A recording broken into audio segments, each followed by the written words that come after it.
And the ball is caught! Caught! It's a miracle! It's Noah Brown! Oh my goodness! This town is going crazy! It's a madhouse! Just a reminder, everybody. Just a reminder that after a night like last night, we do have him. We've got him coming back. Good morning, kind of. Caps lose, Nats lose.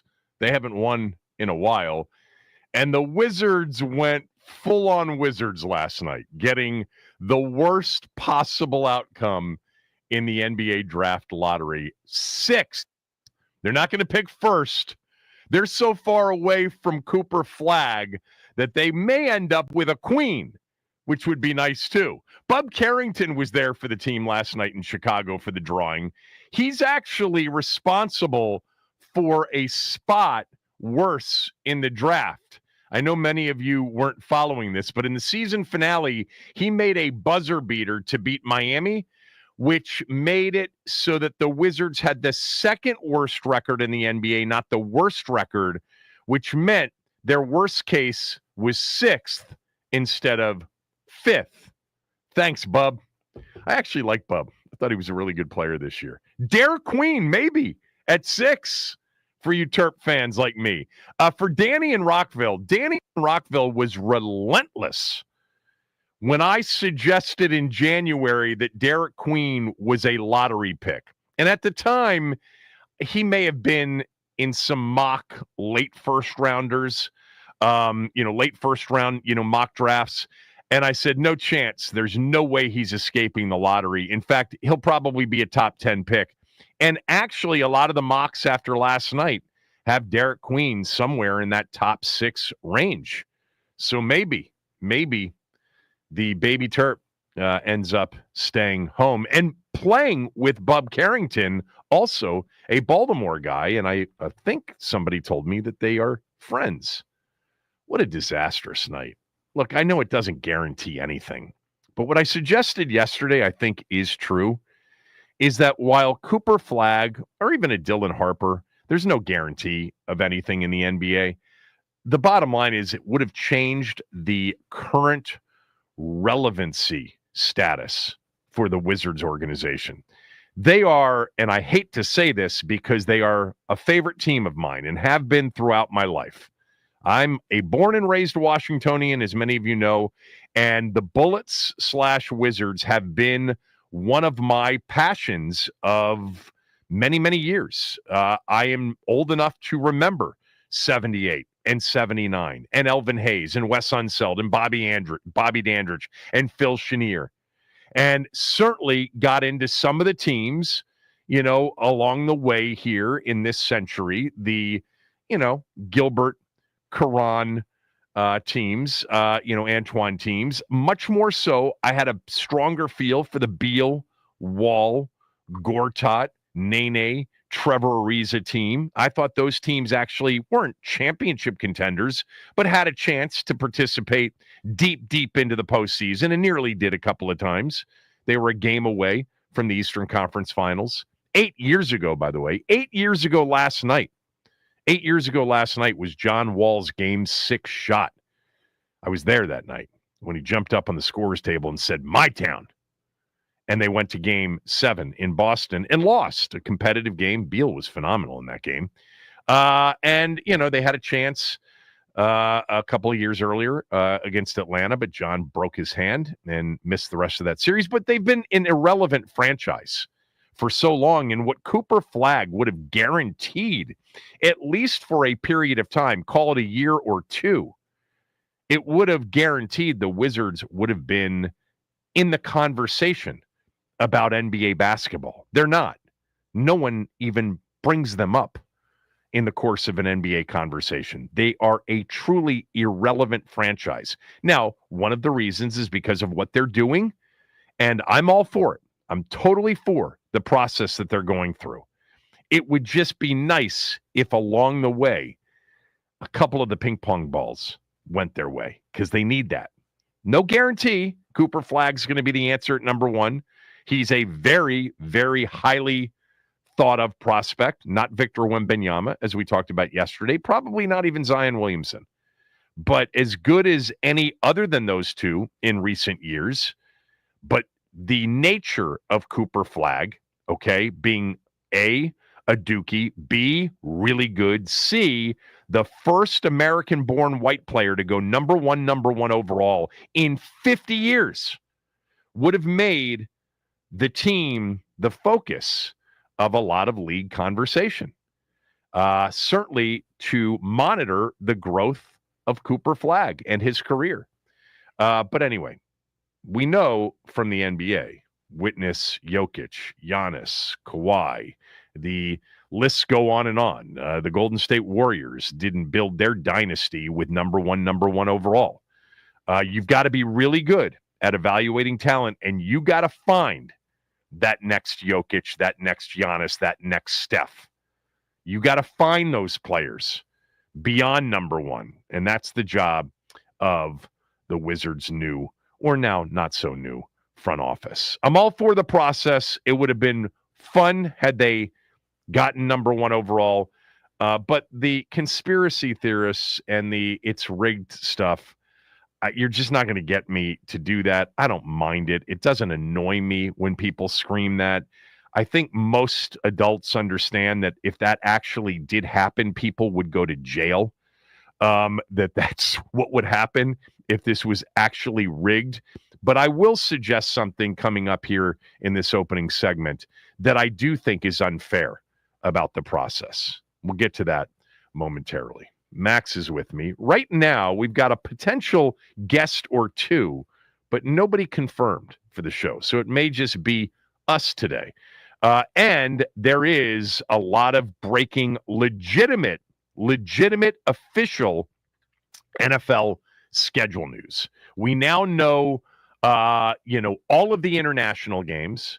We now know Washington's Week 16 opponent. We now know Washington's Week 11 opponent for sure. We're not talking about leaks. We're not talking about, is it true, isn't it? This is from the league and the league's network partners. Washington will play in Madrid on Sunday, November 16th, Week 11 of the NFL season against the Miami Dolphins. First international game for Washington since 2016. They were in London against the Bengals, a season that ultimately came down to a couple of plays in terms of the playoffs, and one of them was a Dustin Hopkins chunked field goal from 30 yards out in overtime that would have won the game. Instead, Washington tied it, and that, along with a couple of other missed kicks that he had, and a Kirk Cousins interception in the season finale, cost them back-to-back playoff opportunities for the first time in 27 years. Now, they have a chance to do that again this year, and that's why I came into this show with something positive. Jaden Daniels. We still have him. Washington's 2 games now we know are official. Number 1 is Week 11 against the Dolphins in Madrid, and Fox announced Week 16, December 20th, against Philadelphia at home. Now, for me, in terms of the mock, I got Madrid right, and I had it before any of the leaks, okay? Going back to last week when this was finalized. And I had Philadelphia in Week 16 correct. I had it at Philly, not at home, and I had it on Sunday, December 21st, and this game's going to be played on Saturday, December 20th. Now, no official time for that game because Packers-Bears was the other announced Fox game on Saturday, December 20th. 2 things about the announcement of a Week 16 doubleheader on Fox. That being Philly, Washington, and Green Bay and Chicago. I think Green Bay, Chicago's on Fox. Washington, Philadelphia will be on Fox. 2 things about that. Number 1, the NFL last year, when they went up against opening round college football playoff games, the triple header last year, remember college football's first weekend with 12 means the top 4 get buys, and then it's 5 versus 12, 6 versus 11, 7 versus 10, and 8 versus 9 in the first round with home sites. We got that last year. You get the first game on a Friday night and a triple header on Saturday. The NFL went head-to-head with college football's triple header, and they said it was out of necessity and that they didn't want to do it and they would try to avoid it in the future. That was their statement last year. And the reason they had to do it is because they got the Netflix money for Christmas Day on a Wednesday, and they couldn't play the teams that were going to play on Christmas Day on Sunday and then have them play on Wednesday. So they had to play those teams on Saturday. So it was Houston, Baltimore, Pittsburgh, KC, and then they mixed them up and played them, the same 4 teams in different matchups on Christmas Day. But they played them head-to-head with the college football triple header. And the NFL did make a statement saying this is not our intention on a regular basis. You know, the NFL and college football have had a great relationship over the years when it comes to things like this. Now the NFL has moved in on Black Friday, and they are going to once again go head-to-head with college football's first round, a triple header on Saturday. As a college football fan and a massive college football fan, I think this is a bad move by the NFL. Now, the NFL will outrate the college football games. They did last year. You know, not by a lot, but they did outrate the college football games. But that college football first round last year with games in Happy Valley and in Columbus, and that was spectacular. And I didn't think the NFL would do it, but they're doing it. And they're basically saying to college football now, yeah, we love you and we appreciate the nice, not only feeder system, but the exposure that the players get playing big-time college football and sort of the name brand recognition they have coming into our league, but we're still going to play our games when we want to play our games. And Washington, Philadelphia will be on that weekend. Now, I thought that one of the Washington-Philadelphia games would get saved for that weekend, and it would not end up being Week 18, because Week 18 is a little bit dicey when you try to schedule the big-time division matchup in Week 18, because a lot of times you get to Week 18, we know this, and the game is meaningful for one team, maybe not so much for the other. They've clinched something, they may rest, starters, etc. So they try to play those big heavyweight division matchups. Sometimes you can't avoid it, and sometimes you schedule it and you're thinking, let's just say Washington plays the Giants this year in the final weekend of the season. They may think, the Giants aren't going to be any good, but they might be. Who knows?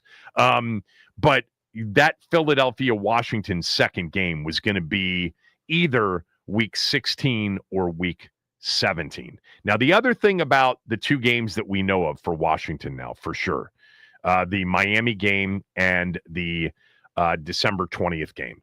The December 20th game, in the 4 teams that are playing, I'm wondering if they're going to do the same thing they did last year, which is the 4 teams playing on December 20th will end up playing on Christmas Day. Now, last year they had to do it because Christmas Day was on a Wednesday. You can't play Sunday and then go to Wednesday. The NFL goes Sunday to Thursday all the time, and Christmas Day this upcoming year is on Thursday. But is it possible that Washington, Philadelphia, Chicago, and Green Bay will all be involved in Christmas Day games? Now, I've seen Chiefs-Broncos mentioned as potentially one Christmas Day game. I don't think I've seen that officially from the league, though. I think Prime officially put it out there last night. Did Prime put that one out officially? I believe so. I remember seeing the tweet last night. Okay. If that's true, it is a triple header on Christmas Day. So there are 2 other games. And if that's the primetime game, I'm wondering if maybe it's Washington, Chicago, or Washington, Green Bay. I actually mocked Washington to Green Bay on Christmas Day. And because Green Bay's playing at Chicago and Washington is hosting, it would make sense that on Christmas Day, Green Bay's hosting, Washington's traveling. So that would be one of my all-time gets if I get Washington at Green Bay Christmas Day. Now, does Madrid mean no Thanksgiving? I felt like it meant that it was either or. I didn't say it was a definite, but we had Mike North from the schedule making team on the show in mid-April, and he definitely implied that Madrid and Thanksgiving may be an either or situation. That if they get Madrid, they may not get Thanksgiving, but they would get they might get Christmas Day. That's what I mocked out, Madrid and Christmas Day versus Thanksgiving Day, and neither Madrid or Christmas Day. But there's still a chance they get Madrid, they come back and there's a bye week, and they go to Dallas on Thanksgiving Day. That is possible. But I don't think it's likely. I think we've got a Madrid and a Christmas Day game against Green Bay or Chicago. And because Green Bay Green Bay's traveling week 16 and Washington's hosting, it wouldn't shock me if it's Washington at Green Bay on Christmas Day. And that would be an afternoon game. It would not be prime time. So there you go. Still don't know the opener. Still don't know, anything else definitively, other than they're not playing Dallas, Kansas City, the Chargers, or Philadelphia on opening day. All of the international games are now set, with the exception of the league has not officially announced Chargers Chiefs for Brazil, but people think that is coming. But how about the Vikings have to play 2 international games, but they're both road games. So you're talking about Minnesota has 2 of their scheduled road games in neutral site environments, in Dublin against Pittsburgh and in London against the Browns in back-to-back weeks. I think that's the first time that's happened for anybody other than Jacksonville. And then we did have a Monday Night Football game released November 10th, Packers-Eagles at Green Bay, it looks like. So there you go. That's what we've got NFL schedule-wise officially. And you're telling me you think that the Chiefs and Broncos on Christmas night is official? I didn't see that officially from the league's website. I saw Schefter put it out, so that's my Well, source. then I'll take that. I'll take Schefter. And then does that mean that Philadelphia, Chicago on Black Friday was a Schefter tweet too? I believe that sounds right. I want to double check and make sure, but I believe you are correct. Okay.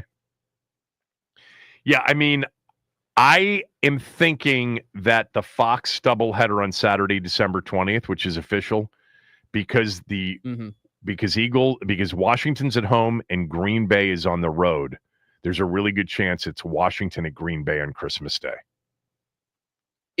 Since the Bears and Eagles are already playing each other, and if they did the same thing where they swapped, good point.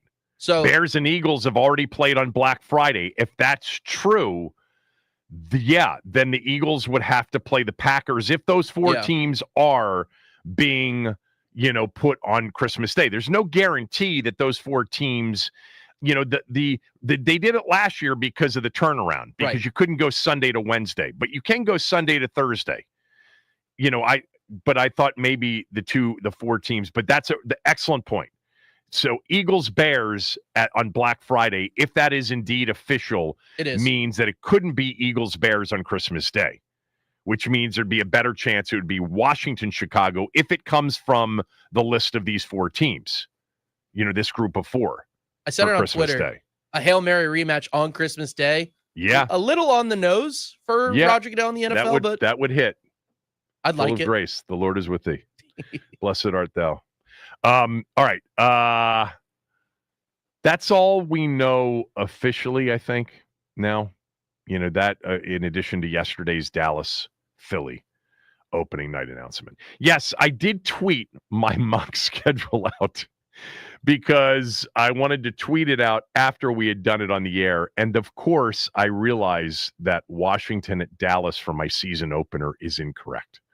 And I don't expect that all of you would know that. So I'm not knocking you, but I tweeted out my schedule, which included at Dallas on Sunday Night Football.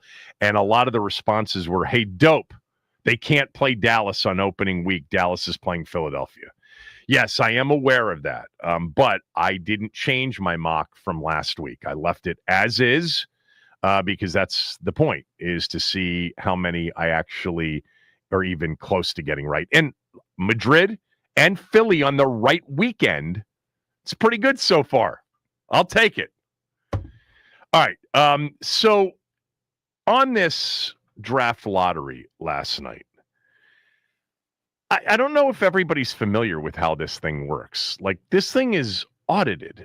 This thing is monitored. Look, what they did in 1985 and Patrick and Stern and the Knicks, I don't know. Maybe there was some shenanigans in that one. This, just so everybody understands, literally, if they did intentionally rig it, the people involved would go to jail for committing fraud at a high level, because this is a big, big business. I do understand the odds. I understand what it means for the Mavericks with a 1.8% chance to get number one overall, especially after they traded Luka to the Lakers. I get it. And it reeks. It does. But it's not rigged, people. It's not actually rigged. Now, here's where I think there is an absolute argument to be made. When you look at the results, and by the way, for those that didn't know this, the Wizards going into this had a 47, near 48% chance, okay, so nearly a coin flip, of being in the 5th or 6th spot.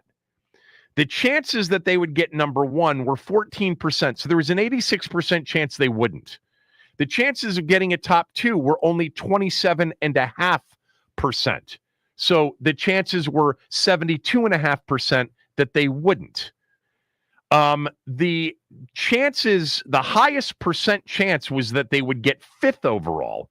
The second highest percent chance was that they would get 6th overall.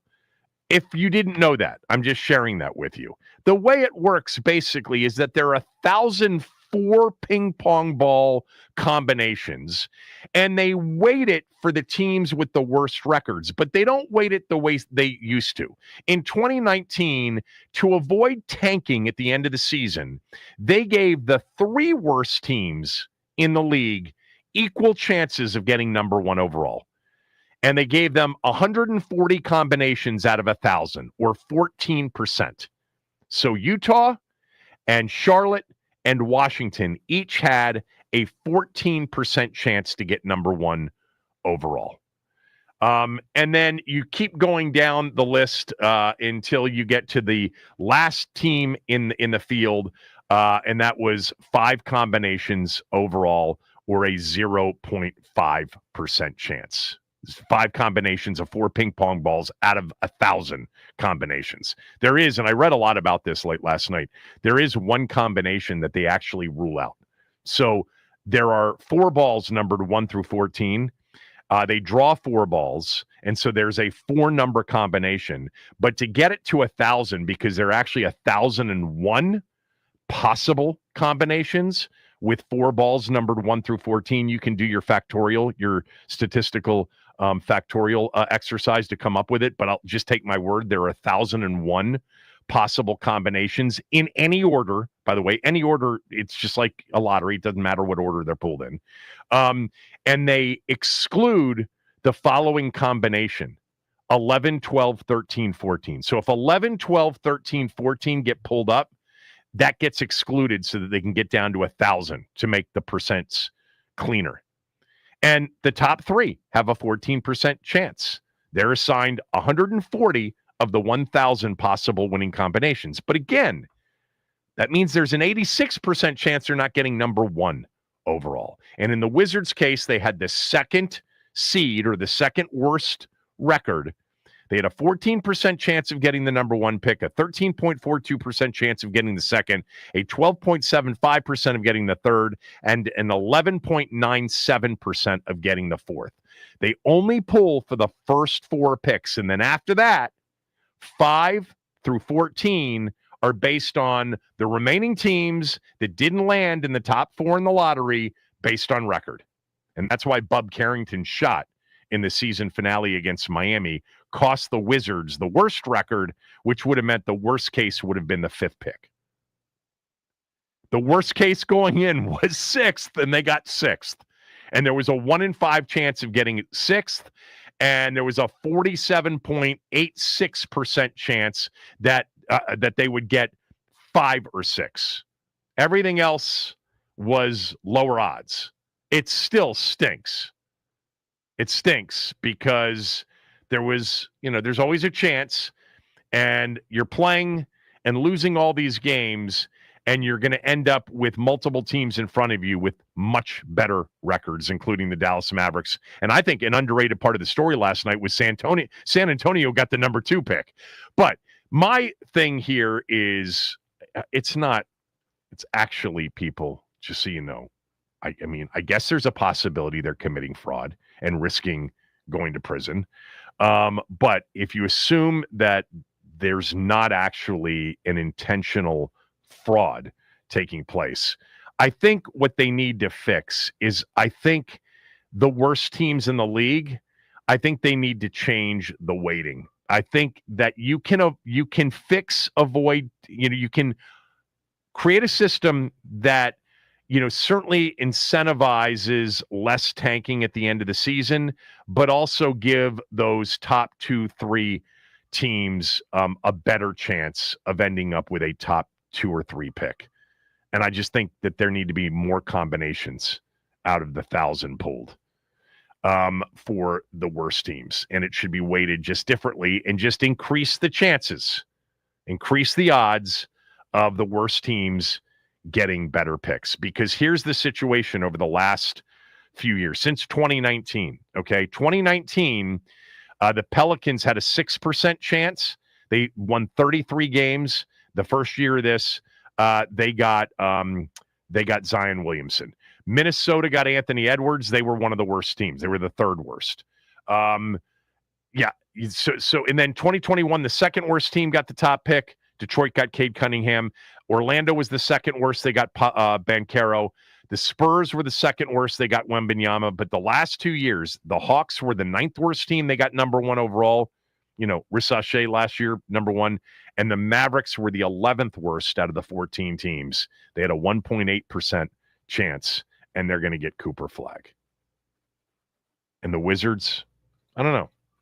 Derek Queen's a possibility. We'll have plenty of time to preview the NBA draft.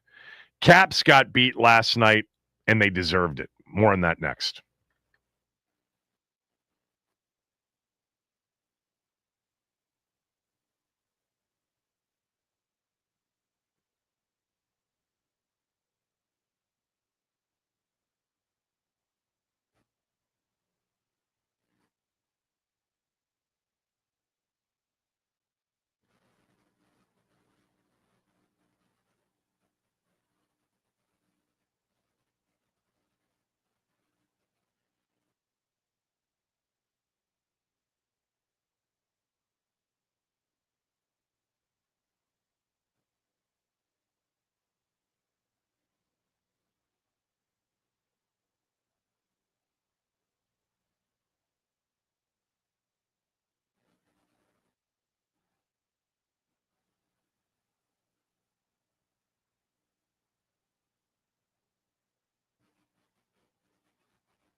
Carolina was dominant in these two games down here. 13, all that's left on the clock now as Gostisbehere comes to center.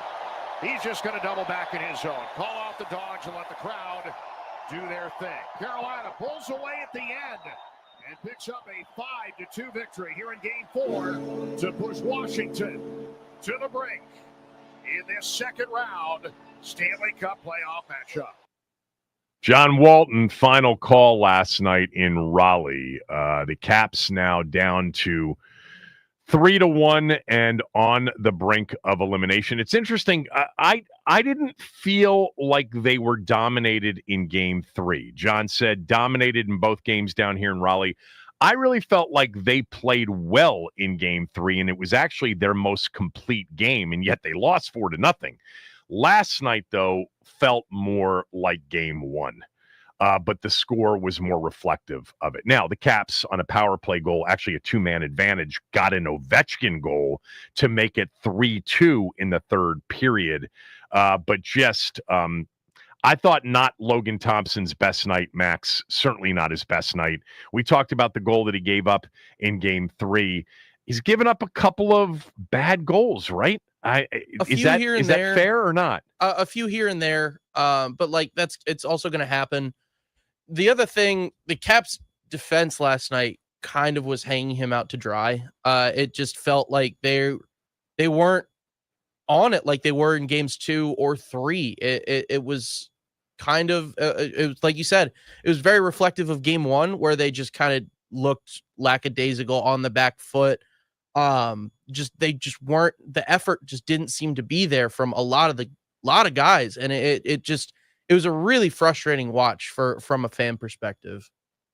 Yeah, I mean, for me, not knowing this sport like you do and many others who are listening, I mean, I've certainly watched intently and I enjoy it.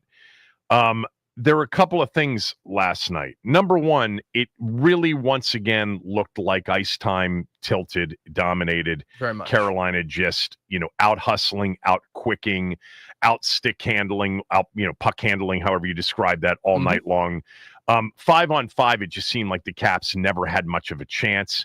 Their power play hasn't been good at all. It's in fact, embarrassing. It's really hard for them to even get into the offensive zone and set something up. They needed 5-on-3 to score last night.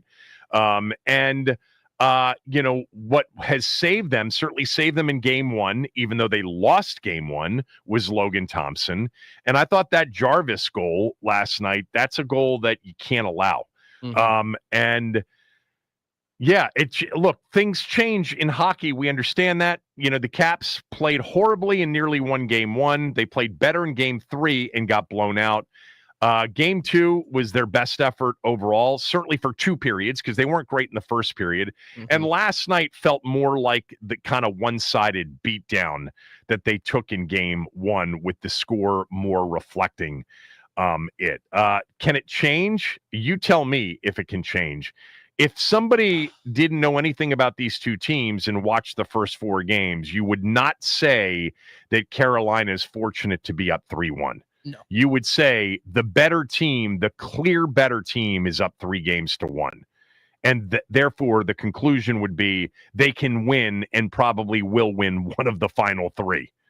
That's the way it feels to me now. I guess Logan Thompson can always do the, proverbial standing on his head for 3 straight games. But they got to be better on 5-on-5, and they just got to be better on the power play. I mean, requiring 5-on-3 to score in the power play is not good. And just seems like when they have a normal power play, they can't generate anything off of it. Yeah, entries have been tough. It's kind of been a thing all playoffs. It's really, really frustrating. Again, like I said, from a fan perspective. But the thing about the Caps is, like, they've been coming back. They have, I think, 20. They flashed a graphic on the screen last night. They have like 20 plus comeback wins, which is leads the league. So they've been doing it all year, but the consistency is just, Carolina is like overall just more consistent with their game plan. Like, they seem a lot more prepared than the Caps. And at this point in the playoffs, keeping up with that speed for a consistent, like, the entirety of a playoff series is so hard for a team like the Caps, because They're a little bit bigger, a little bit slower, so you need to be on them the entire time. And if they can, get a little bit of separation, then you're boned. That's pretty much it. Yeah, I mean, I thought some of the hitting last night, like there was an attempt and there was some urgency, especially early in that game. But ultimately, Carolina 5-2. They got, they got an empty netter there at the end. After that Sean Walker goal, which was just another one where probably to your point, it was more about the Caps defense after the Caps had drawn to within 3-2. And I kept thinking, look, they're not the better team tonight. They haven't been the better team in the series, but here they are again, one shot away from tying this thing up. And can you imagine? I kept thinking last night watching the game, can you imagine if the Caps actually somehow tied this up at 3 and won in overtime 4-3, a game that they didn't really deserve to win? That's hockey in the postseason, but they're in trouble now, down 3-1 in this series. And Game 5 tomorrow night at Capital One. By the way, at the same time, the schedule will be breaking. What do you think will get the higher ratings tomorrow night? NFL or NHL? Wait a minute. Do the Caps play tomorrow night or do they play Thursday night? I'm pretty sure it's tomorrow. It's Thursday night. Okay, I was gonna say Game 5 is weird... Thursday night. They get a day. It's not a 2-day thing here. Because they did this in the Montreal series too. When you hit 3 games going back, you get an extra day. Yeah. So big game tonight. I know, like, I'm sort of rooting for Toronto on the other side of the East just to get to a point in which their fans can really be fired up for something. But Florida came back and evened up that series at home at 2-2. Paying attention to hockey. Alan May is going to join us at 11:35. When we come back, last night's NBA playoff doubleheader included a devastating injury more likely, and a disappearance. I'll explain on both when we return. Kevin Sheehan Show, the Team 980 and the team980.com.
Jaylen Brown back in, lost the ball. Anunoby all by himself throws it down. And Tatum is hurt. Tatum is down. He wants a timeout. Tatum in so much pain. And the Celtics call timeout, grabbing that right ankle. And that's the final timeout for the Boston Celtics. But more importantly, Tatum really shaken up. Mike Breen last night. That's the number one crew. Breen's the best. Doris Burke, Richard Jefferson, part of the number one crew. We may have to do a segment on that at some point when we get into the NBA Finals. Jason Tatum looked like he tore his Achilles. I have no idea, but it was one of those where you saw the replay. He didn't roll the ankle, and it was non-contact, and there was pain, and he needed a wheelchair to get off the floor, to get out of the arena. That would be devastating. Clearly, Tatum was having himself a fourth quarter and a second half. He had made 7 threes. He had 42 points in that moment. The Knicks pulled away. They won the game 121-113. They now have a 3-1 series lead over the Celtics going back to Boston for game 5. I'll just say this. I would not put it past Boston to make a run back into this series. They are deep. Now, Tatum, Jaylen Brown was the MVP of the NBA Finals last year. Let's not forget that. He was also the MVP of the Eastern Conference Finals. Pretty sure that's true. And he did not play well last night. Jaylen Brown did not play well at all last night. He's capable of stepping up in a big way. They've got players that, they can compete against the Knicks with. But Jason Tatum obviously is a massive loss and puts the Knicks in position to now be the favorite to win this series, assuming he's out. By the way, if it is Achilles, that's well into next season, more likely than not. I don't know if there's a better environment in terms of arenas. Forget stadiums for a moment. In terms of arenas and just pure electricity, pure loud, raucous, like the Garden for a game like last night. Now, they never had a chance on Saturday to get into it because Boston took them out of it from the beginning. And Boston, by the way, was up 11 at the end of the first quarter. They were up 11 at the end of the first half. But my God, when the Knicks roared back and took the lead in the third quarter, that place was insane. That is, for a sports fan, I'm telling you, that should be on the bucket list. A big time, not a first rounder, but a game like last night or Saturday in the Garden, Knicks with a legitimate chance to make a run in the postseason. They won that game. We'll see what happens. Brunson, big shot after big shot, ended up with 39. I thought Mikal Bridges was outstanding. I thought Karl Anthony Towns was solid. And I think OG Anunoby is one of the real, sleepers of stars in the postseason right now. The second game, we'll see. Max will have an update in one of his what's trendings if there is news on Jason Tatum. But I think most people are expecting the worst. An MRI was scheduled for sometime, I think, this morning. Then came last night's game. And I was able to really watch this start to finish because the Caps game was over. The lottery at that point was a distant, horrible memory. Jimmy Butler's been one of my favorite players in sports over the last, 7-8 years. Playoff Jimmy. He has risen to the occasion time in and time out in the postseason. He's had just some epic moments of essentially taking pretty bad Miami teams well deep in beyond expectation into the postseason. He took that team back in 23 to the NBA Finals against Denver. That's where he literally started off in the conference semifinals in the conference semifinals against Milwaukee, where in games 5 and 6, he went for 56 and 42 in back-to-back games. He averaged in that series when they took out Giannis and Milwaukee in 5 games, he averaged 37.6 points per game. Then they took out the Knicks in 5. He averaged 25 a game. Then they took out the Celtics in 7. And in the 7th and deciding game in Boston, he played 43 minutes, had 28.7 rebounds, 6 assists, 3 steals in the game. Then there was a weird moment in the NBA Finals that year against Denver. He didn't show for like 2 of the games. Like he looked off. And I remember talking about it on the show. I'm like, what happened to him? Is he hurt? Well, what's going on? Last night with no Steph Curry and basically the season on the line, because they had to beat Minnesota last night at home to get the series even to 2 in hopes that Steph could be back by game 6. That's the hope. He's not going to be ready for game 5 tomorrow night. If they could get it to 2-2, lose game 5, and Steph could come back for game 6, maybe they could go to a game 7 having Steph Curry back. So for that to happen, Jimmy Butler, everybody knew it. He's going to have to shoot 25 times. He's going to have to get 40 plus. Jimmy Butler shot 9 times in the game. He passed on no less than 5 shots right at the rim. He also missed 2 point-blank layups. He looked completely out of it, disinterested, as if he wasn't really a participant. The team was much better with him off the floor than it was with him on the floor. His plus-minus in the game was minus 30. He ended up with 14 points on 9 shot attempts. 9. He didn't make up for it with double-digit free throw attempts. He was 4 for 5 from the free throw line. Tim Legler was calling the game. Legler should be the number 1 analyst, period. I've said that before. Trust me, I've listened to everybody now. He should be number 1 with Mike Breen. That should be the top team for the NBA Finals. It's not going to be, but it should be. And I'm listening to Legler go, Jimmy Butler's got to be a little bit more aggressive. I don't know why he's passing on some of these shots. He's driving to the rim and then turning and looking to kick out every time, passing on short jumpers and kicking out to the likes of, no offense, to the likes of Draymond Green to shoot threes. Draymond shot 6 threes last night in the game. Jimmy Butler shot 1. That should never happen. I don't know what it is. Something's not right. He's a weird dude. I understand that. There's something different about Jimmy Butler. I don't have any problem with him being different. I wonder if there is something going on there mentally at times.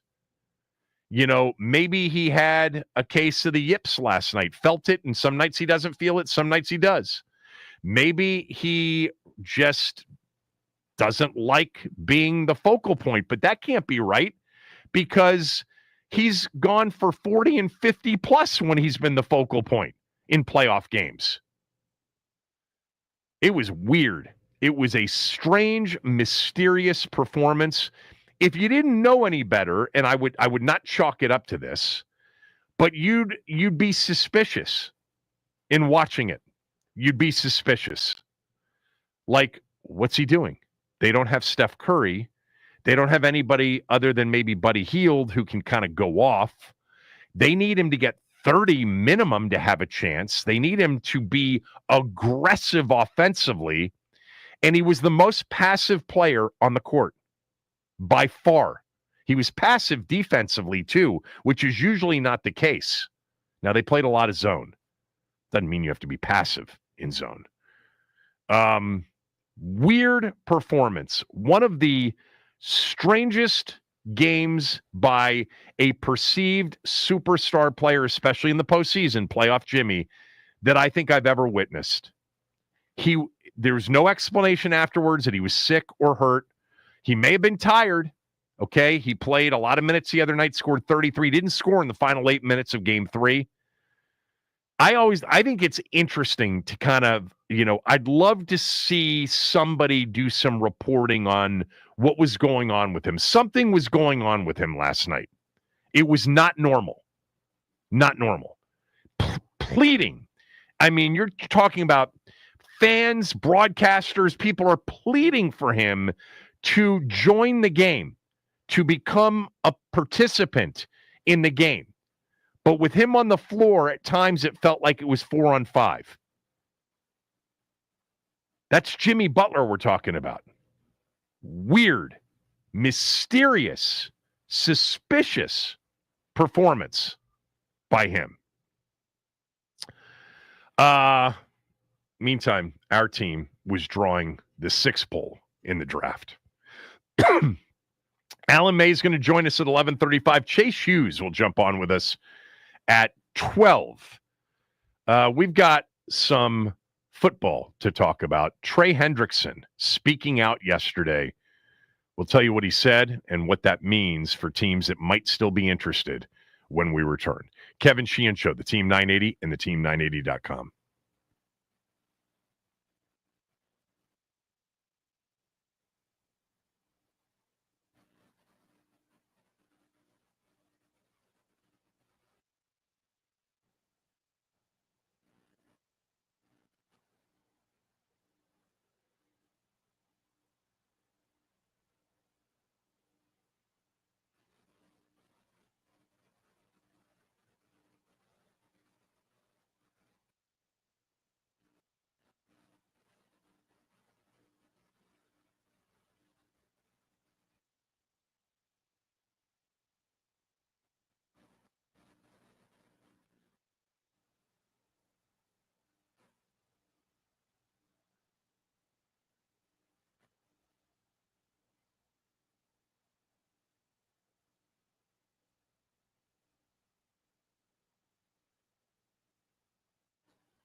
This from Richard.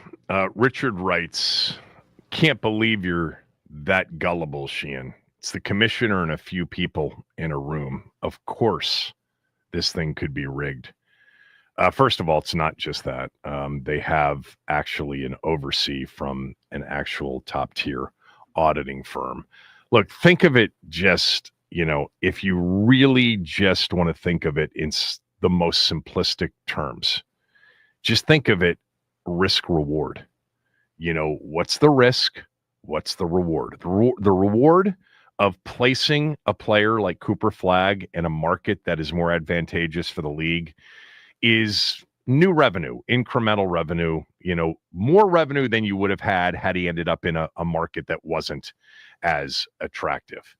The risk is losing billions of dollars in overall revenue while facing major legal charges, which could bankrupt everybody involved, okay, and set up the possibility of prison time for people who are actually involved in this. I don't know if you know this or not.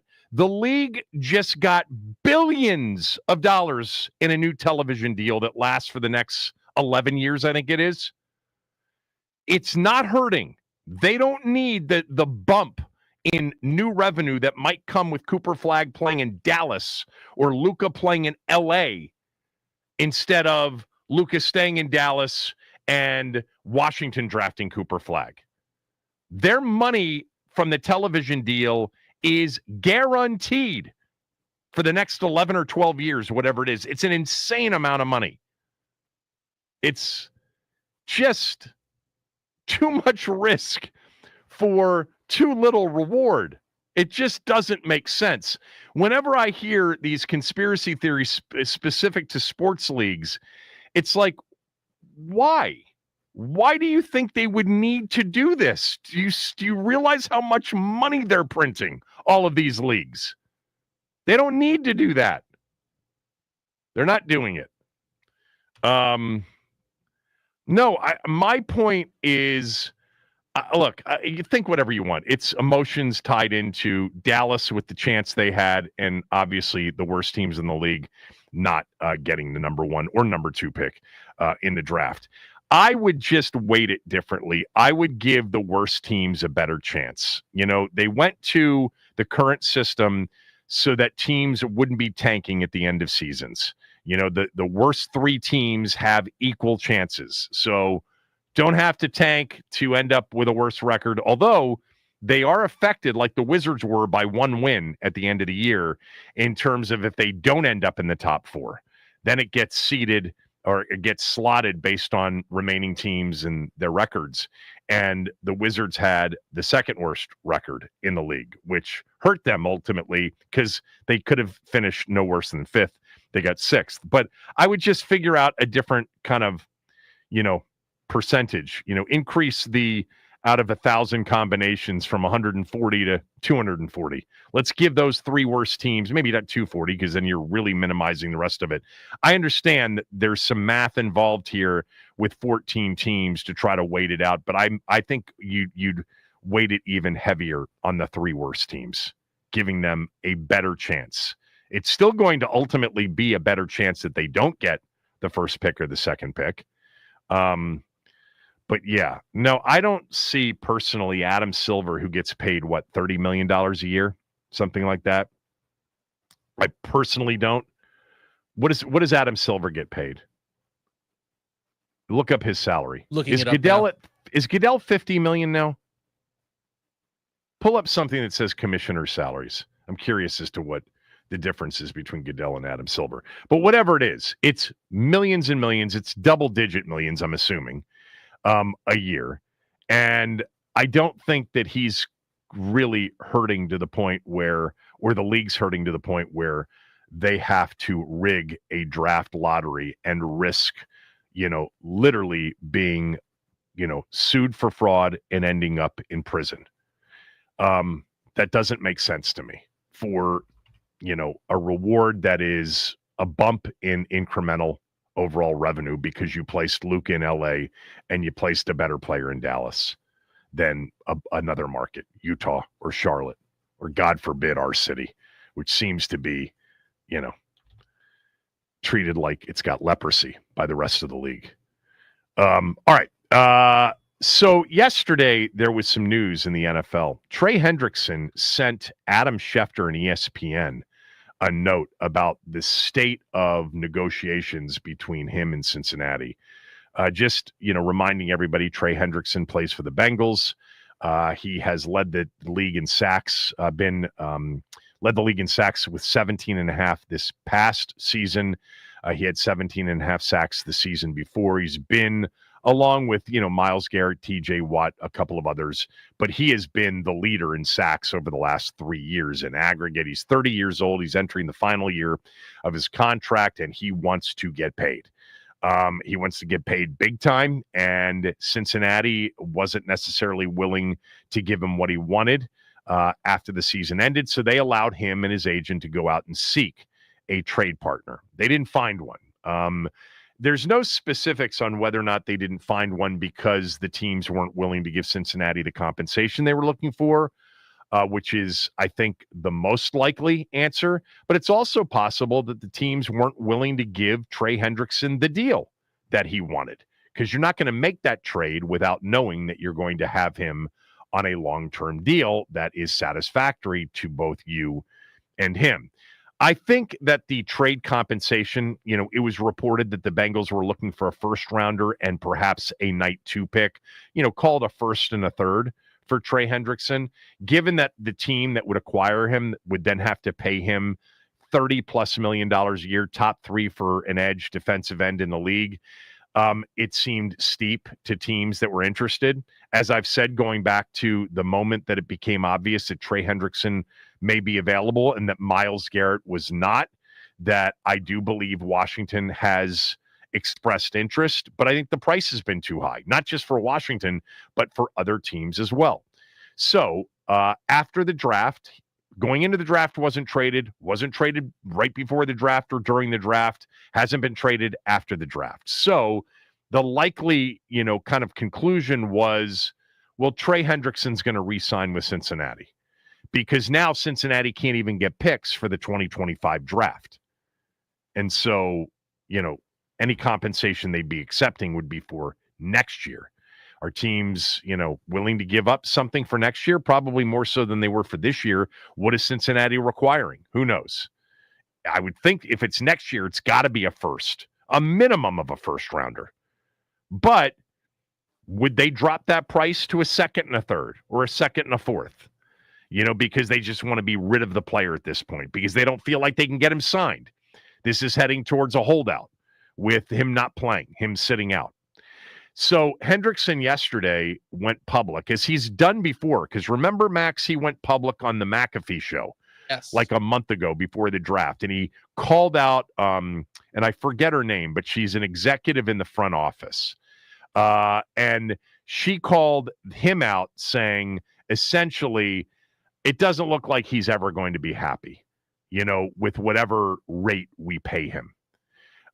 So yesterday he went to ESPN and he, sent, and Adam Schefter put out what his statement was, that essentially, the headline being that the team has cut off contract talks with him, and that there's been, quote, no communication between him and the organization since the draft in April.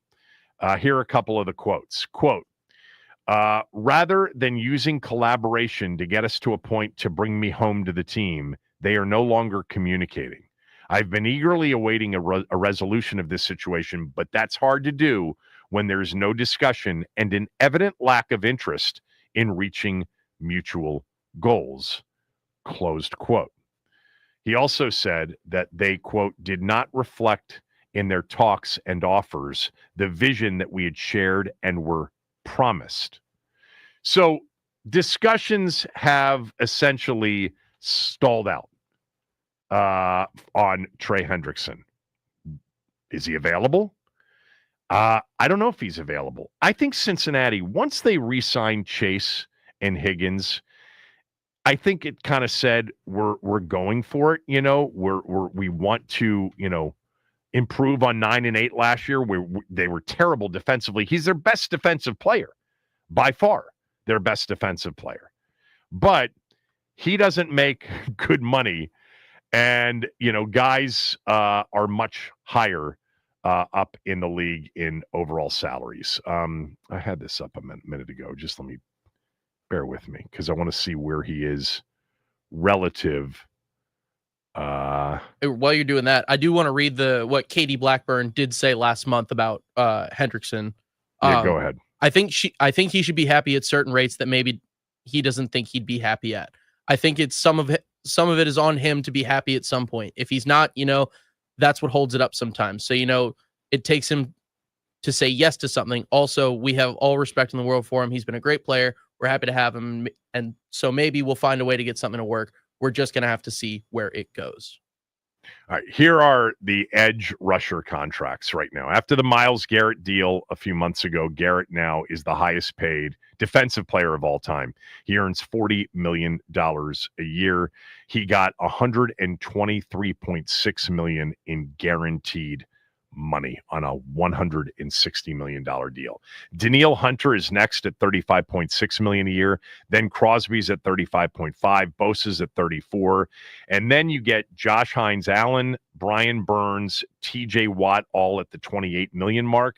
Then Montez Sweat's at $24.5. Gary Van Ginkel are 24 and 23, and then Hendrickson's at $21 million a year. There's no doubt he is way underpaid. He's also 31 years old, going to be 31 years old. And he needs no less than $30 million. And if you're going to put him in the top 3 now, he's got to be at $35 million plus a year.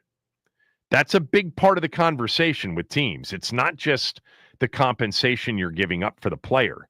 It is, what's that player going to cost us when he gets here? And he's 30 years old and he's going to turn 31 next year. It's awesome that he went for 17 and a half and 17 and a half in back-to-back years. He's a really good pass rusher.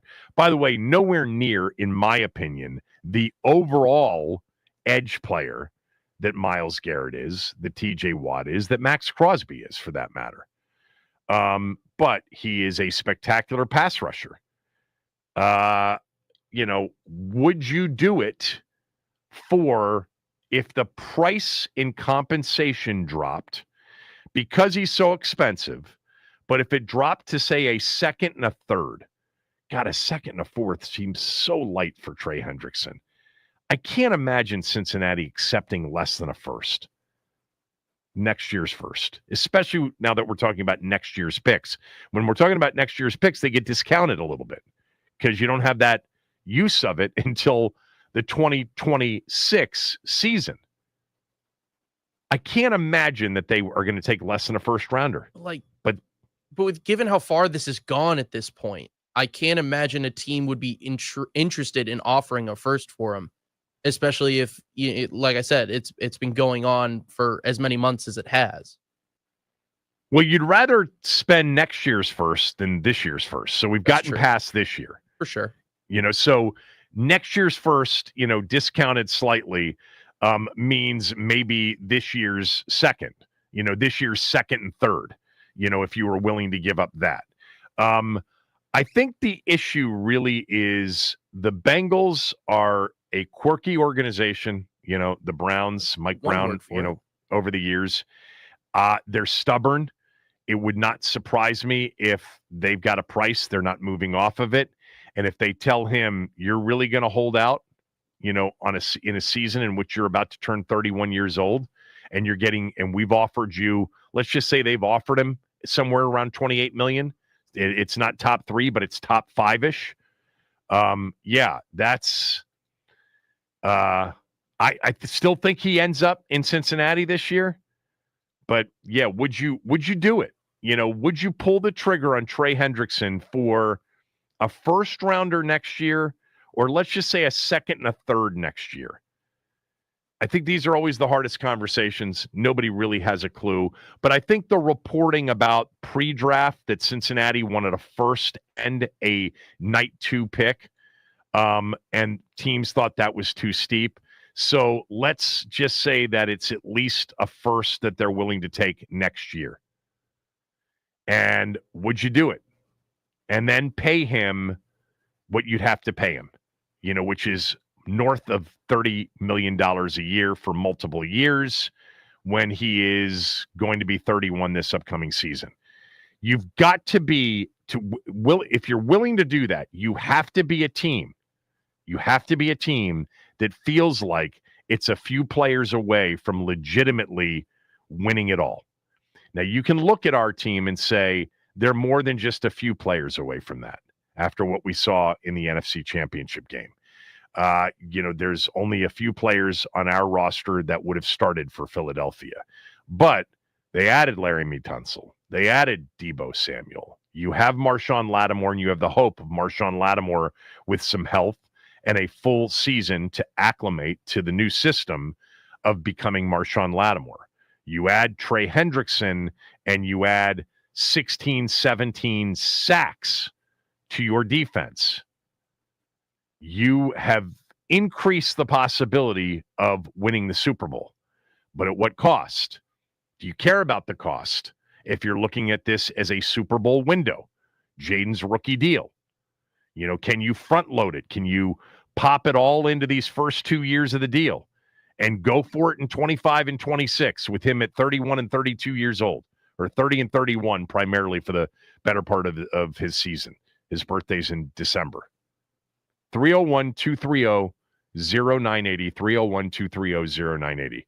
This assumes that Hendrickson and the Bengals are at odds. They're not going to get it figured out, and that Cincinnati is back in the mode of give us a first next year and we'll do the deal. And then you got to pay him $30+ million, which would put him in the top 5. Remember, Danielle Hunter's 31 years old. He's making $35.6 million. Myles Garrett's going to turn 30 years old. He's making $40 million. Now, I don't put Trey Hendrickson into the Myles Garrett category. Max Crosby's 28. He's making 35.5. I actually don't put him in the overall Max Crosby category. Nick Bosa's making 34. Watt's making 28. And Watt's going to be 31 also. That may be what they're looking at. But Watt wants new money too. Remember that also. 301-230-0980. I'm spelling it out this way. You got to give up next year's first, and then you got to pay him top 5 defensive end edge money, which means $30 million a year. And that probably means every bit of, something in the neighborhood of $90 million guaranteed over 3 years minimum. 301-230-0980. It's the Kevin Sheehan Show on the Team 980 and the team980.com.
Remember, Washington doesn't have a second and a fourth next year. They went for Tunsil and for Lattimore. So they got 5 picks again. Here's the deal. Trey Hendrickson in Cincinnati at odds. Let's just assume that they can't come to an agreement. My personal betting favorite is that they do come to an agreement, probably the day before the regular season begins or the morning of. It's announced by, Schefter or Rappaport on Sunday, September 7th, and he misses the opener, but then joins them for week 2, something like that. But would you be interested in dealing next year's first rounder and then paying him $30 million a year over a 3 to 4 year period to be Washington's starting edge defensive end? With it would come a lot of sacks, a lot of pressures, and a completely different defense on passing downs. That's for sure. I would have been all over, as you know, Myles Garrett, had he actually been made available. And I think the team would have been as well. Next year's first is a little bit less expensive than this year's first, and they didn't give up this year's first. And I don't know that, it's a first. It might be a first and more that Cincinnati would be looking for. But that's the hypothetical we're going with. A first rounder next year, and you got to rip up, his current deal and pay him $30+ million a year. It would be a massive deal. Would you do it? Yes or no? I would certainly consider it. I'd actually, believe it or not, lean a little bit away from it for this reason. I don't like the process and how public he's been over the last month and a half. He is not a one-trick pony necessarily, but they need an all-around great player at that position. I would have been willing to pay a lot more for Myles Garrett. I would have been willing and would be willing to pay a lot more for TJ Watt. I like Trey Hendrickson as a player. Don't get me wrong, but I don't know that I want next year's first and a big chunk of the cap over the next 2 to 3 years to go to a guy that would just be, for all intents and purposes, he's not a terrible run stopper, but he's not what some of the others are. If you told me he's getting 17 and a half the next 2 years, I think I'd probably do it. But there's no guarantee that that's what he ends up getting, and he's going to be 31 years old. I'd lean against it, but I wouldn't, totally be against it if they went ahead and did it. What about you, Max? Max? Let's go to the phone lines. My fault. Screening a call. That's all right. You're multitasking. It's true. Would you do the trade, yes or no, quickly? For Trey Hendrickson, I kind of like the spot we're in right now. I value the draft picks in the same way that Adam Peters does, which is very high. So at this moment, for like a first, no, I would not do it. He doesn't value him as highly as we thought he did. They had That's 5 true. of them in this draft, and they only have 5 next year. They traded away 8 picks for 3 players. Let's not forget that. Fair. Let's go to Marcus in Brandywine. Marcus, a first for Trey Hendrickson, then you got to pay him top 3 to 4 money in the NFL at the position. Would you do it? I would. I would do it, but I also wouldn't be surprised if we didn't do it. Which honestly, I feel like it's highly unlikely that we won't do it anyway. But I wouldn't hate it. I think it all depends on, kind of the mindset that the front office has of this team currently. Like, do you truly believe that these next 2 years is the true Super Bowl window? And are you willing to invest in, bringing in more talent with that sacrifice being losing draft capital in the future? Now, if you were to tell me that over these next 2 years that at one of them we'd win a Super Bowl with bringing in Trey Hendrickson, but we'd lose a first rounder next year, would I do it? Absolutely. Oh, yeah. But that's a given. Yeah. And that's the question, Marcus. Like, does he increase your chances of winning a Super Bowl, getting to a Super Bowl? He does, but by how much? It's certainly not a lock. If you told me that Myles Garrett, that he was traded for back in February, and we were getting ready to suit up Myles Garrett this year, I think Washington would actually be one of the They're already, a top 3 to 4 favorite in the NFC. They'd be no worse than the second pick in the NFC and maybe like the 4th overall, 5th overall in the NFL to win the whole thing. That to me would be an absolute no-brainer. But Hendrickson, is he going to continue this rate? Is he good enough on early rundowns? That's where they really struggled more than anything else. Mm-hmm. I trust them, though. I would. Thanks for the call. Appreciate it. Let's go to Jeff in Vienna. Jeff, I think, is a Bengals season ticket holder. Jeff, go ahead. Happy Tuesday, Kevin. I'm a fellow Terp as well, Cincinnati native. You give me a first for him, I'll send him on the plane to you right away. Definitely. You're right. He is a total one-trick pony. He doesn't know the definition of the word contain. Teams throw screens behind him and run end arounds on him all the time. He's a great pass rusher. That's all he is. Good guy, very religious, super good in the community, great guy. But I'd take a first for him in a heartbeat if you guys are going to pay him the money. I don't think that they're going to do it unless it is a first at this point. Do you agree with that? I mean, if it were a first and a third for this just completed draft, it can't be a second and a third for next year's draft. Well, the thing is, nobody wins this battle with the Brown and the Blackburn family. They're not going to give in. He just signed a 1-year extension 2 years ago, and he's got 18.8 million reasons to be on the field in September. Katie Blackburn is not going to give in on this, no matter how much he whines, his agent whines, whatever. It's just not how they do business. No, they don't. They're stubborn. Thanks, Jeff. Appreciate it. Let's go to Ian. Ian, yes or no? I would say yes, and I hear the previous caller's one-trick pony point, but that's a pretty important trick for this defense to have because this team lacks that skill immensely. And, we talk a lot about why there's a lot of buzz because of Jaden Daniels and for valid reasons. But you mentioned earlier, a couple of days ago, that there isn't the season ticket excitement and over-the-top excitement that you would expect, and you equate it to the name. I equate it to the lack of excitement in free agency and draft.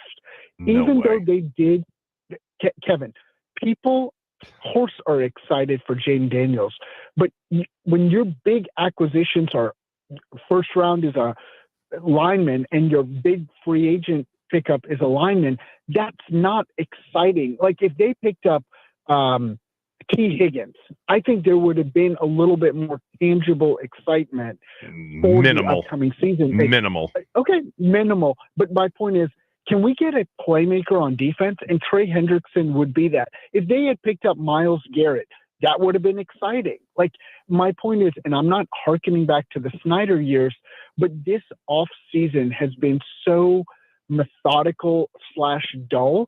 I would like to see a Trey Hendrickson to bring some excitement. They traded for one of the best left tackles in the game. I understand the position you regard as dull, but they traded for Deebo Samuel and Laramie Tunsil in the offseason. Okay, Deebo Samuel would be exciting if it was 5 years ago.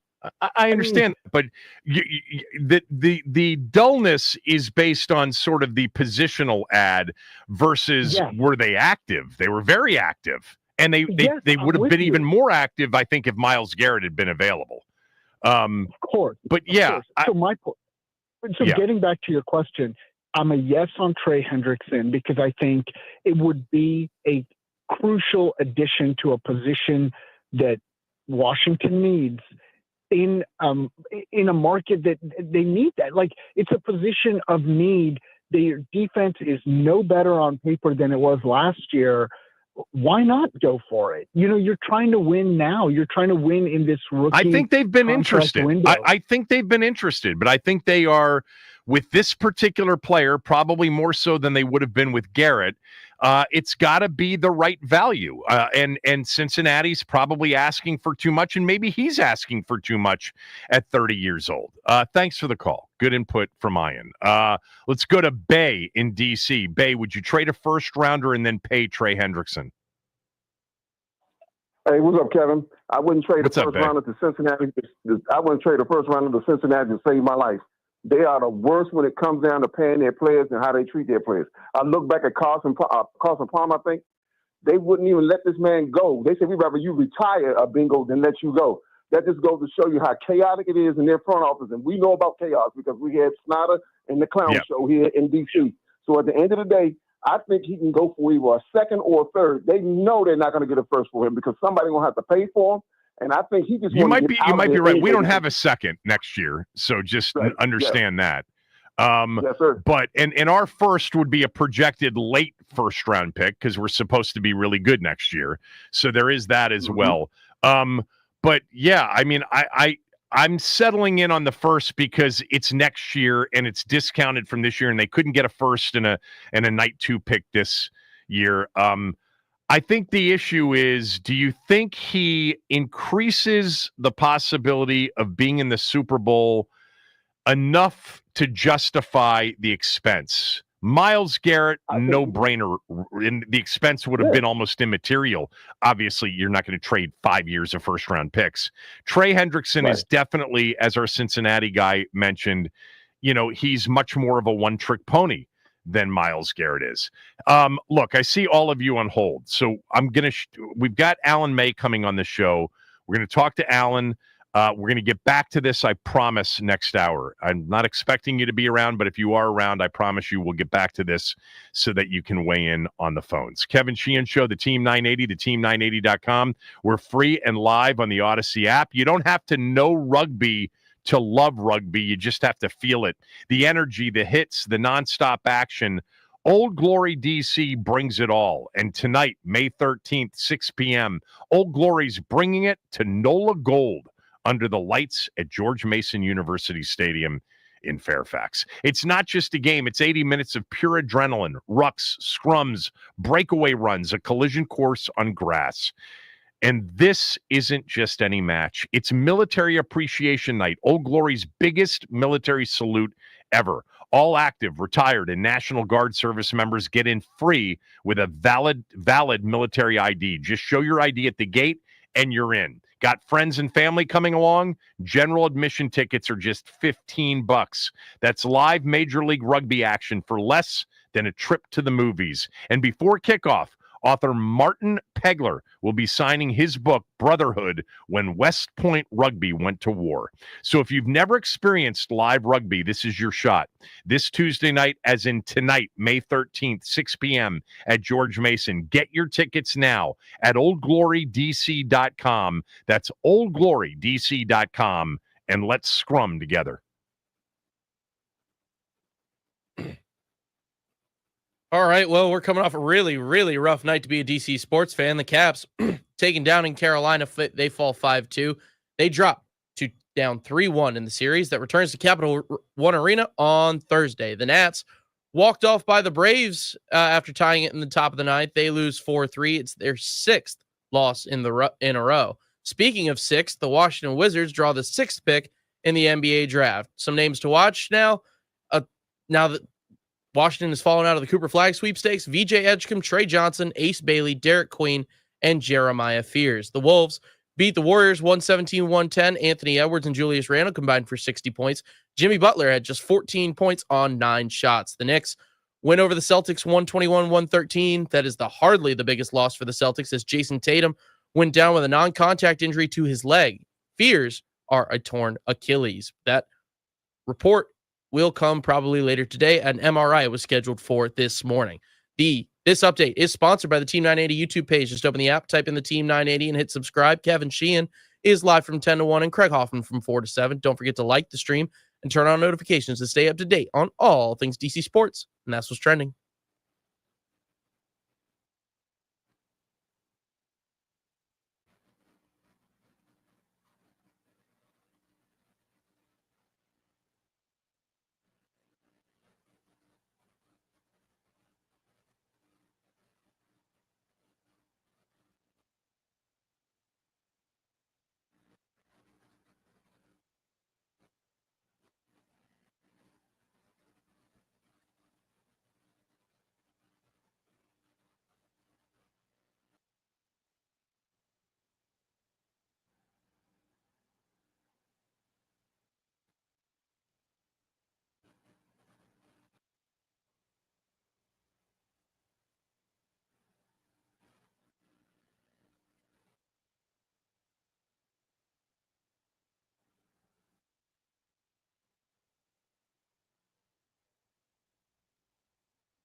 Caps last night, not their best. That's for sure. They go down 5-2, an empty netter at the end. They got it to within a goal with about 8 minutes to go on a 2-man advantage goal from Alex Ovechkin, but they are now down 3-1 in the series, with Game 5 actually Thursday night at home at Capital One Arena. Part of the whole Monumental Sports crew, as always, is Alan May, and he's nice enough to make some time for us right now at Alan May _16 on X on Twitter. So, look, this is your area of expertise. I saw last night not a repeat of Game 1, but the Caps nowhere near good enough, and the result actually reflected it. What did you see? Well, I'm going to agree with you on that. And, one of the things that you have to do in hockey to win every game, you have to score more goals than the other team. And the way that you score more, and the way that you score, it's very simple. The way that you score more goals is you have to shoot the puck. You have to shoot it with frequency. I don't care where it's from, the quality of it, but pucks have to get to the paint. And the Caps have a refusal. I don't know if this is the coaching staff saying, well, you need high danger, so don't shoot it, don't waste a shot. But we've got people all around the league talking about how great the goaltending is with the Carolina Hurricanes. The first game, the Capitals only shot the puck 14 times on net, 21, 21, 21 over the next 3 games. They've been doubled up or tripled up in some cases in some of these games. The shot attempts are almost double. Shot attempts are shots that are blocked, shots that miss the net, and shots that hit the net. They're almost double for the Hurricanes. And we look where we're at in the standings. And it makes it look like the Caps are slow because they have to play in their own zone all the time. If you make any team in the league play in their own end more, they will look slow. They will run around. They will get caught in situations. And I don't buy that their goaltender has played that great. I don't even think it would matter who's in net for them right now. The Caps have not shot the puck. They've not made their goaltender win the game. They've not forced him to be uncomfortable. They don't have scrums at the crease. They're not getting involved down low. And if they don't change that around in Game 5, they're done. They're going to get their walking papers. They have to get pucks to the net. And I don't care how fast, how hard, but you need to have a net presence down there. You've got to shoot the puck. It's frustrating to watch. I can only imagine the fan base, how upset people are getting watching this. When you have a chance to shoot the puck, you're 20 feet away. Don't pass it 40 feet away to someone who's not going to shoot the puck. Get the puck to the paint. You're better off having a face-off in their zone versus not getting a shot. So he saves it. You get a face-off. You got a better chance to have some offensive zone time. So I'm totally against the refusal to shoot the puck right now. I read something last night that they were still, outshot once again, as they have been in this entire series, but that they managed the most that they've generated. But I think a bunch of them actually came on some of the power plays, including, they only had the 2-man advantage briefly because they scored quickly on it. But I guess what you're saying, and I find this part of the conversation for this series to be interesting. You are clearly then a very strong advocate for the way Carolina plays, which is to throw everything in the general direction of the net. Absolutely, 100%. And it works. And you have to use it until it doesn't. Now, if teams start to overplay all of your shots, then you start to, pass the puck behind the goaltender and look for empty shots. But in the meantime, just not shooting the puck. The shots last night were 37 to 21 in favor of the Hurricanes. Yeah, and then 73 to 54. I think that was the most shot attempts the Capitals had last night. Right. And when we look at it, I think volume matters, and you've got more chances. I keep going back to this. The Caps the other day, the first game, they said, well, the high dangers were about the same. Big deal. You lost the game. And when I look at it, the shot that won the game in overtime by Slavin was a shot by Jacob Slavin. It was just a shot through traffic with 2 Carolina Hurricanes in front of that, 2 Washington Capitals. The goaltender didn't see it. Not a high danger, not even just a shot. I believe in that. And when you look at Carolina over the course of the season, they didn't have a big gunner this year that scored 20, 25 goals from up top. but all their defensemen had at least 5 or 6 goals a guy. And I think it's because they shoot the puck, and the players in front, the forwards know, if I get to the net, pucks are coming my way. There's a chance. You get paid by getting points in the National Hockey League, by getting goals and assists. I'll score on a rebound. If it hits my pants, it's still your goal. If you get an assist, it bounces off your leg and goes to one of your teammates. He scores. That's an assist. And you know what? Money's made at the net. Money's made by getting the puck to the net. Series are won by scoring more goals than the opposition. I look all around the league right now, and in every game I'm watching, specifically the Toronto-Florida game, the goals are being scored, friendly fire, pucks that are hitting your own teammates and going past your goaltender. So, Florida shoots it. Morgan Riley's driving back to net, gets a stick out, puts it in the net. The other night in Edmonton, with 0.4 seconds left in the third period, it was a tie game. Yeah. Leon Draisaitl's driving back to the net, doing a back check like he's supposed to. And the player, and it goes right into the middle of the net because he's there. So get clutter to the net, create clutter, whether it goes off of your player or their player, and it's in their end and it's their net. That's a goal. It counts. So I think you have to have more pucks to the paint. You have to have altercations down near their goaltender. No one's bumped into their goaltender yet. No one said hello to their goaltender, and I think that has to change in this series. It has to go to an ugly type of attack because playing pretty on the perimeter will not get you very far in the playoffs. There's something else too, Alan, in what you're saying. I tend to, without anywhere near the level of understanding of it, just intuitively agree with you. Because earlier in the series, game 1, the ice was so tilted, it was obvious to anybody. Any sports fan could notice, oh my God, that one team's so much better, even though they, needed an overtime goal to win. And, I had a few people say, yeah, but, the over-aggressive nature and the lack of high-quality chances creates counter opportunities. But in watching it in this series, from my standpoint, there's also just something that wears on the other team when the ice is tilted that much. And it's invigorating to the offensive team and almost exhausting to the team that's on its heels in those situations, maybe waiting for a counter opportunity, but they just don't seem to come that often. Well, every team, you get tired playing in your own defensive zone. And how do power plays score? If you have great possession, you wear the other team down, the 4 other players playing defense. You move the puck around, you make them skate, you make them react, and it should be calculated what you're doing. They've got to guess on everything. It's exhausting to play without the puck. It is invigorating. You do get adrenaline rush from playing with the puck.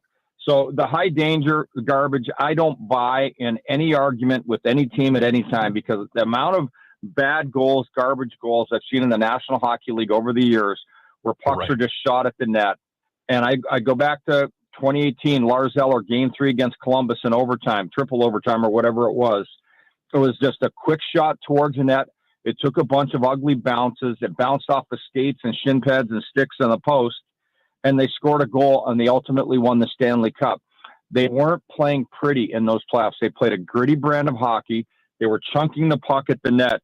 I go back to 2019. The Caps lose to Carolina in the playoffs in 7 games, and they lost here at home on an ugly goal scored from the goal line. That's a low danger percentage. That's a bad angle, and Carolina scores and goes on to win the series. The Caps, when they were in Carolina in that series, when they didn't have the line matchups, they were trying to shoot off the pass because the scouting report on their goaltender, Mrazek, goaltender, was that he was susceptible to the shot off the pass. The Caps kept passing through 2 and 3 players, and they were told to do so. Shoot off the pass. Well, the puck never got to the net.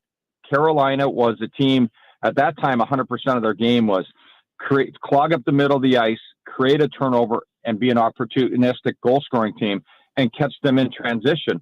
And they did it over and over and over again. And the Caps never changed. And it's up to the coaching staff to get the players to change their mindset and their thinking and what they're going to do. And ultimately, they lost that series, and a series that was a really good hockey team the Capitals had, but the refusal to change how they were playing cost them the series. Time and time again, they kept committing the same mistakes. I say high danger, low danger, any danger. Get the puck to the paint, battle harder, and win some hockey games.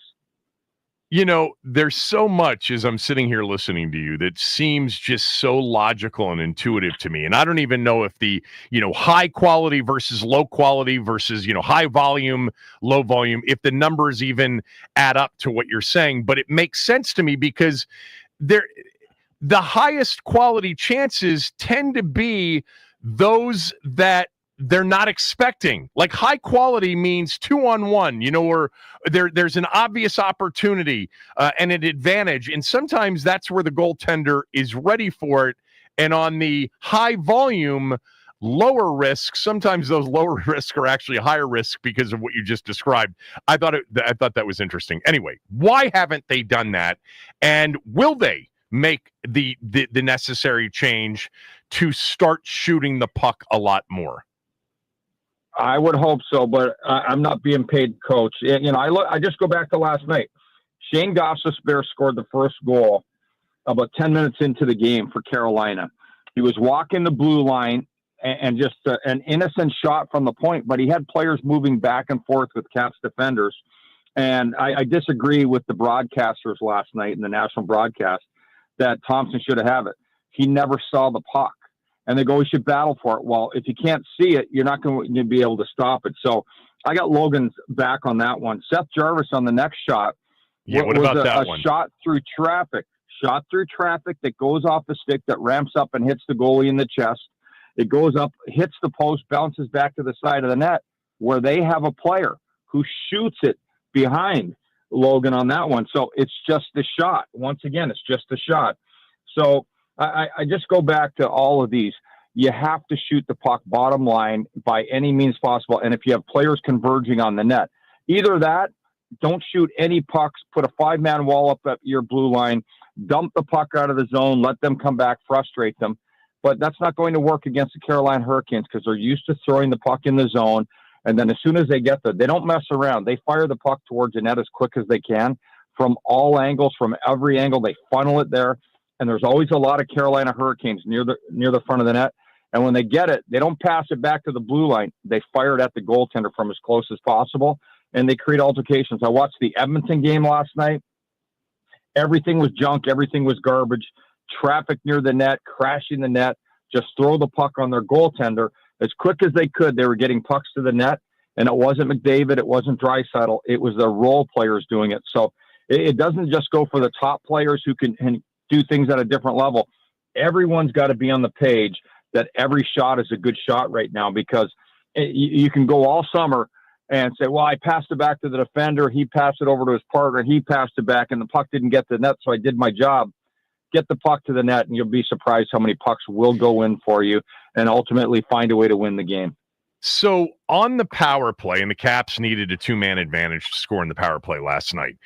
It's obviously shot attempts, but tell me why they're not getting set up easily enough. Why has Carolina been so disruptive to the Caps even getting into the offensive zone with the 1-man advantage and at least running some stuff and having a set opportunity? It seems like so many times they're not even able to get into position to shoot on the power play. Why not? Well, when they win the face-off, they're getting opportunities when they get that initial face-off inside the zone. But it's on the breakout right now. And I think the breakout has been too slow and too methodical. And what happens is your players skate up, your forwards skate up, and they basically stop at the blue line. As a defender comes up, he's waiting for trailing 1 or 2 players from behind. But the player that's doing it, say if it's John Carlson, he's going up. He's not really skating, and he's telegraphing what he's doing. And then everyone can focus on. Now, all the other players are standing still. I think that breakout needs to be done with a lot more speed. You don't necessarily, the slingshot works. Every team in the league does it. Our fans hate it, but the fans everywhere hate it. It works when you do it with speed and you crisscross on big angles, but you can't do it at 5-10 miles an hour. It has to be top high-end speed because the penalty killers will be stopped at the blue line trying to hold it. If you dump it in, you can throw the puck in the corner to yourself if you have to do it that way. And if you skate it in deeper, but do it with speed. Once you force them to move around and run around, you've got their defensive package spread out. So then you move it to a place that's safe. The more movement you create penalty killers and defenders to do, whether it's 5-on-5 or 5-on-4, they're going to get exhausted. It will open up shooting lanes and passing lanes. But I think the Caps need to do that breakout with a lot more speed.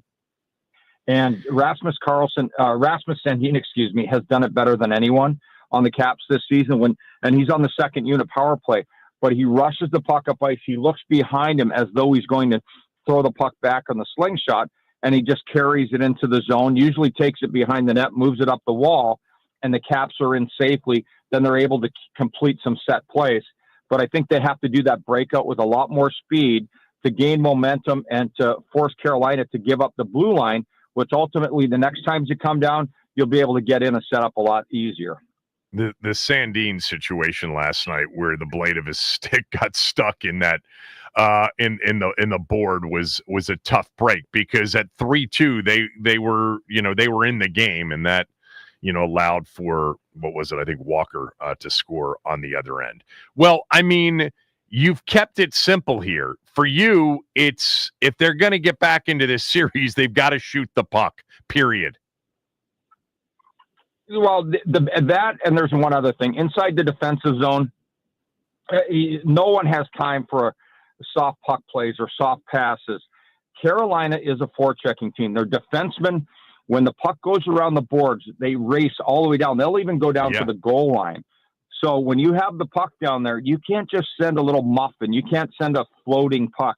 You have to wrap it. I'd rather take icing calls versus getting hemmed in the zone for a minute, 2 minutes. We had a shift last night where Carolina, I think, scored on about 1:30 of Caps guys inside their zone, and that takes over the momentum. And especially at home, it gives your fans life that propel you on, and you start to play the game with more momentum. So when the puck goes around the boards, and I saw veteran players doing it, not just defensemen, I saw forwards pushing the puck back on a soft puck back to a defenseman who's got to be flat-footed because he's maintaining his position. Everything has to be as hard as you can. If you have time, you send airmail. Just lob the puck out of the zone over everyone's heads. But you got to be 100% certain when you're doing that. When you have the puck, whether you have a fraction of a second or 2 seconds, you have to hammer the damn thing. And that allows the forward to pry over his defenseman. And if their defenseman's cheating down, it gets past him. And if he hits him hard enough and he gets it, he's not going to be able to handle it right away. That'll allow you time to get in the position. The other side of it, you get an icing. And then the forwards, if you deflect it, you take your stick, you chop at it with speed, it directs it up top near the opposing defenseman's face. They're going to get their face out of the way. The puck's going to get out of the zone. So you have to be very hard and very aggressive moving the pucks out of the zone. Once you get out of the zone, as you get down the ice, you want odd man rushes. That's a gift if you can, but you've got to shoot the puck. It's got to get to the net. On an odd man rush, on a 2-on-1, a 3-on-1, by shooting the puck, you increase your chances of scoring by any metric about 15% on that ensuing play, whether it's a rebound or whatever it is. A direct, you can score in the direct shot. Never have a problem with just scoring on your shot, but on a rebound works as well, but you have to have players attacking the net. At the same time, what if you get a face-off in the zone? You can get a line change, fresh players, create more zone time. So I'm all about right now finding ways to get pucks to the net, playing the puck forward as hard. Everything's got to be hard. And when you look at it, there's no NFL team that goes out there and half-ass tackles. There's no quarterback that's going to be successful by throwing a soft ball. Everything has to be hard in the playoffs. That's why we have so many injuries. And ultimately, the team at the end of the season with the most amount of stitches usually wins the Stanley Cup. The most amount of broken bones, the most amount of broken bones are usually on the sideline when the guys can't play. But you know what? You got to pay the price. And they have to pay the price on Thursday night by being a hard, difficult, miserable hockey team that's shooting the puck, crashing the net, getting the puck out of their zone by any means possible. And they're going to have to throw some of the fancy playbook out and go to the grittier playbook and win on that. They are a big team. They should be able to impose their will. Don't let Carolina have the puck.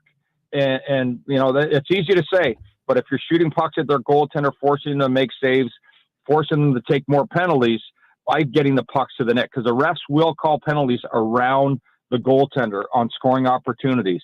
If they hook, they hold, they trip, you got to call it. And the referees want to They want to advance to the final. So they've got to be on their game, especially in those goal-scoring, high-danger areas. They've got to make the calls. And if you're there more often than not, you should be on the power play more often than not. But more importantly, scoring chances. I don't care whether they're high danger, low danger, just creating scoring chances and opportunities is the most important thing to gain momentum. Great stuff as always. I appreciate you doing this. Hope you're well and hope there's, a bit of a run left here in this series. Thanks, Alan. Yeah, take care. Thank you. Yeah, Alan May, everybody. Chase Hughes will jump on with us next and we'll revisit last night's draft lottery. Kevin Sheehan Show, the Team 980 and the team980.com.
Picking sixth, the Washington Wizards.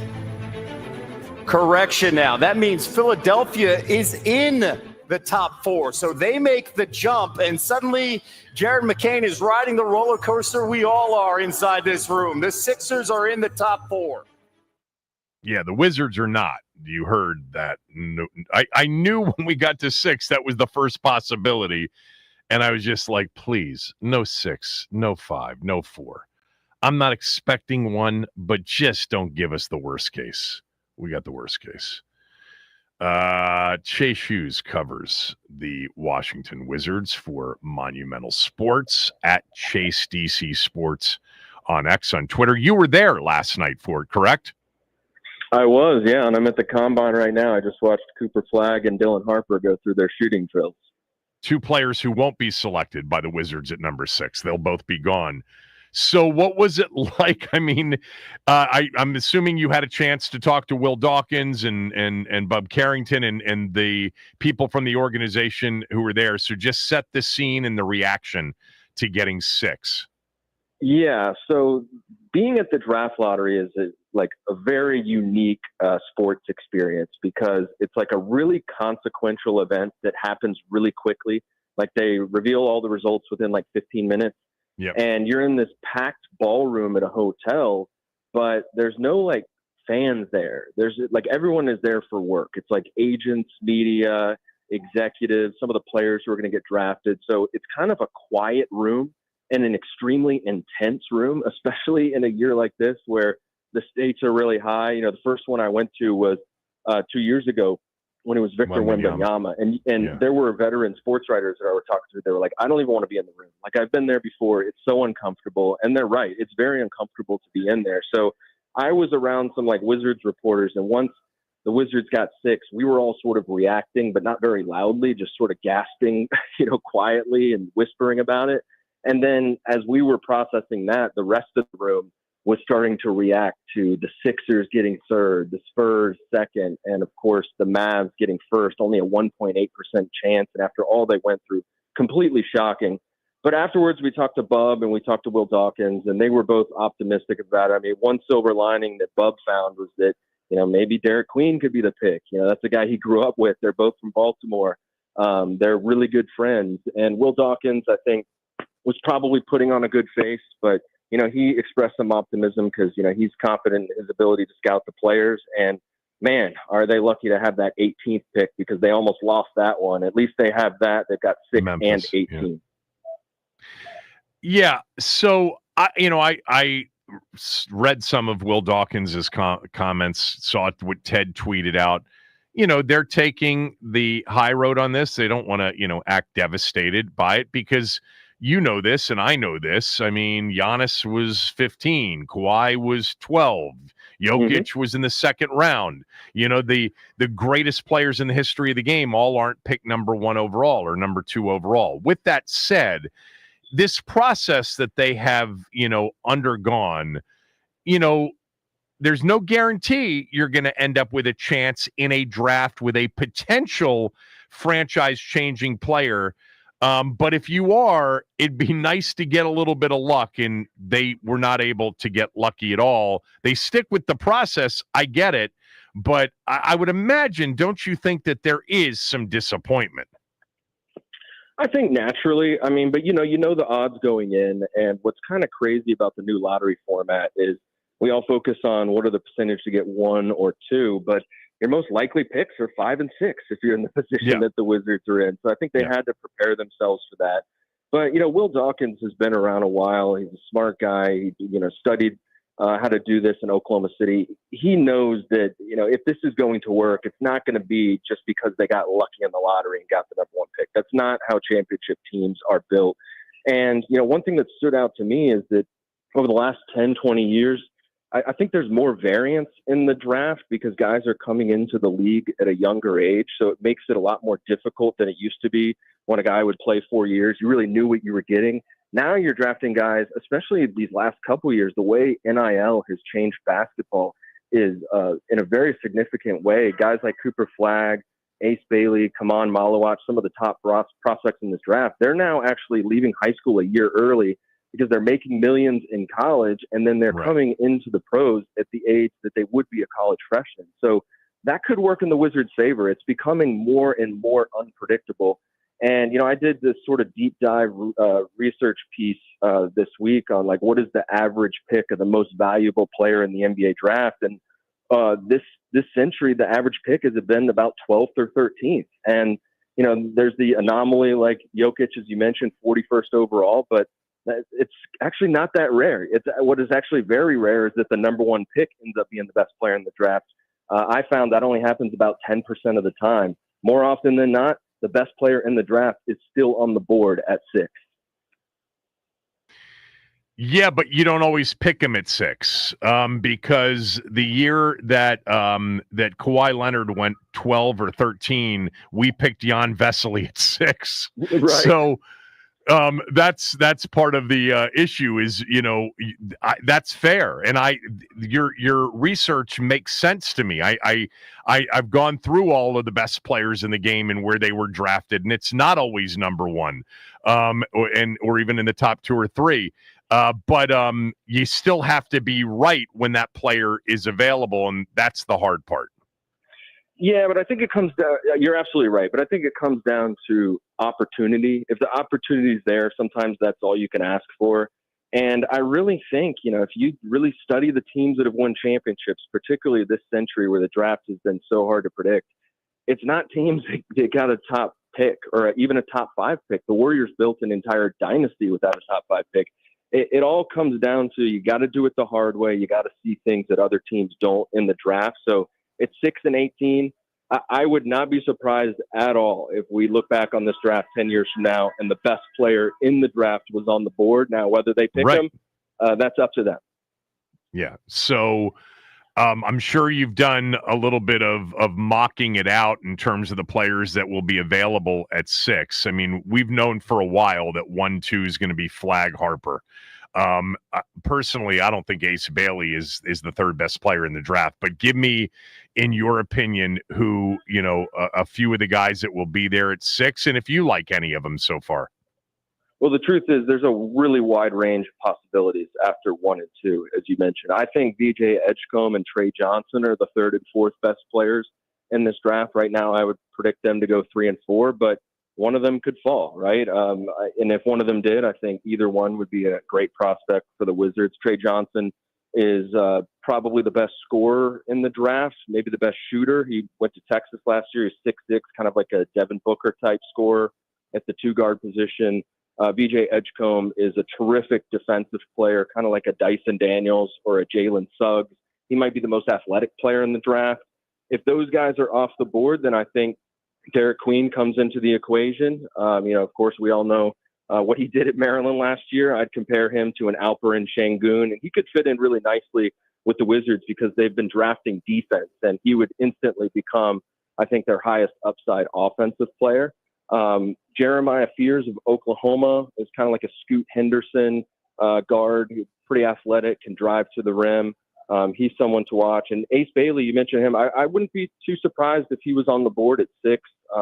There's a lot of varying opinions about him. He's kind of like a Michael Porter Jr., about 6'8", 6'9", really good outside shooter, pretty good rebounder. Maybe not the prospect people thought he was going to be coming into the college season, but still had a pretty decent year, and I think is not going to be on the board very long. And if he's there at 6, the Wizards will have to think about it. I mean, we'll talk about this, and I'll talk about it maybe with you, hopefully with you, before the draft. But I think one of the interesting things, because I didn't realize this until last night, really, looking at a bunch of the mocks, because I was interested to see what would be there at 6. I'm not an Ace Bailey fan. I saw him tap at him multiple games this year, including here in College Park.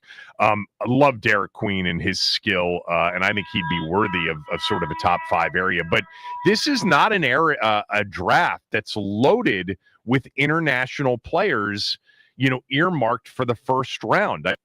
Most of the mocks, it's almost all college players.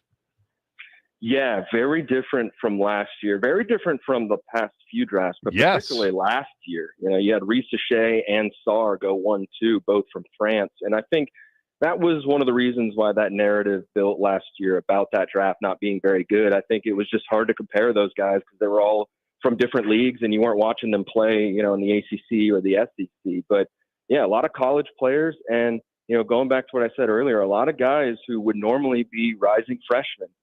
There's going to be, that's the beginning of a trend. You're going to see it next year too, with the Boozer twins and Elijah Arenas, Gilbert Arenas' son, of course, Carlos Boozer's sons. A lot of guys are coming into the draft earlier. So, the Wizards and all these teams are going to have to start scouting these guys at a bit of an earlier age. And it's almost like the guys coming out of high school era. They're just getting to the NBA through a different avenue. Last one on the lottery, and then while I have you on, we can talk maybe a little bit about the playoffs right now. I'm into them. I'm sure you are as well. But I've already addressed those that believe that last night was rigged. I'm curious as to what you've said to those people. Well, LeBron himself, right, has said that he thinks it's rigged, and everyone has kind of noticed the things that are a little fishy. But I don't know. I mean, the NBA, I know a lot of people who have been in that room. The way it works is, we all see the broadcast. I've been in the room where they show the envelopes, but it's actually done in a back room where everyone's sequestered, has to hand over their cell phones, and it's not just executives and representatives for the team. They usually let in about a dozen media members. They're extremely transparent with the process. They want people, especially in the media, to report on the machinations of the process just to prove that it isn't rigged. So unless they're slipping one past all those people, I mean, I know a lot of people that I trust and are pretty smart who, pay very close attention when they're back there, and they've been in the room multiple times. They insist that there's nothing like that. I think, it, I guess, is just a major coincidence that the Dallas Mavericks got the pick. 1.8% chance. Seems unbelievable, but it happened. Yeah, not to mention, I think it's Ernst & Young that is back there auditing the process as well. A Big Six firm or whatever they call them. Real quickly, while I have you on, what's stood out to you so far in the NBA playoffs? What series are you enjoying the most? I've really liked to see Tyrese Halliburton and the Pacers and the way that they have proven that last year wasn't a fluke. I'm a huge fan of Tyrese Halliburton's game. I think people, the talk of him being the most overrated player in the NBA, that was by the players' vote, right? I think it's completely preposterous. I think people are sleeping on where that guy is going to end up, all time. I think we're watching a Hall of Famer who could end up having, I don't know if he'll reach Chris Paul's level, but I think he's going to be one of the best point guards of a generation, kind of like Chris Paul was for the one before that. And, we saw the Pacers late in the year. They kind of hit their stride. They gave the Wizards the worst loss they've ever had in franchise history. And I think they just were previewing what was to come. And, now with the Jason Tatum injury and the way things have transpired, the Steph injury, it really seems wide open. I wouldn't be surprised if, the Knicks or the Pacers or one of these teams that we didn't think were going to win a title going in actually win a chip. So it's very exciting. And those two teams, by the way, built all the way up without a top 5 pick, the Pacers and the Knicks. So viewing things through the Wizards lens, I would note that. And I would also point to the Warriors who did it without the top 5 pick and actually had a dynasty. It's interesting, and I remember this from last year when Boston won. We are in a stretch now of, I think, starting with the Lakers in 20 in COVID. It's been 6 years, and now the chances are increasing, especially with the Tatum injury, that it could be 7 years with a totally new champion, somebody that hasn't won it in the previous 6 seasons. And that could be Indiana, that could be New York, that could be Oklahoma City, that could obviously be a Minnesota as well. But, once the Nuggets, Warriors, and Celtics get eliminated, then in a league that's always been very top heavy, this would, I think, be the 7th consecutive year of a new champion that we hadn't seen in the previous 6 years. Crazy. That had never happened in the history of the game.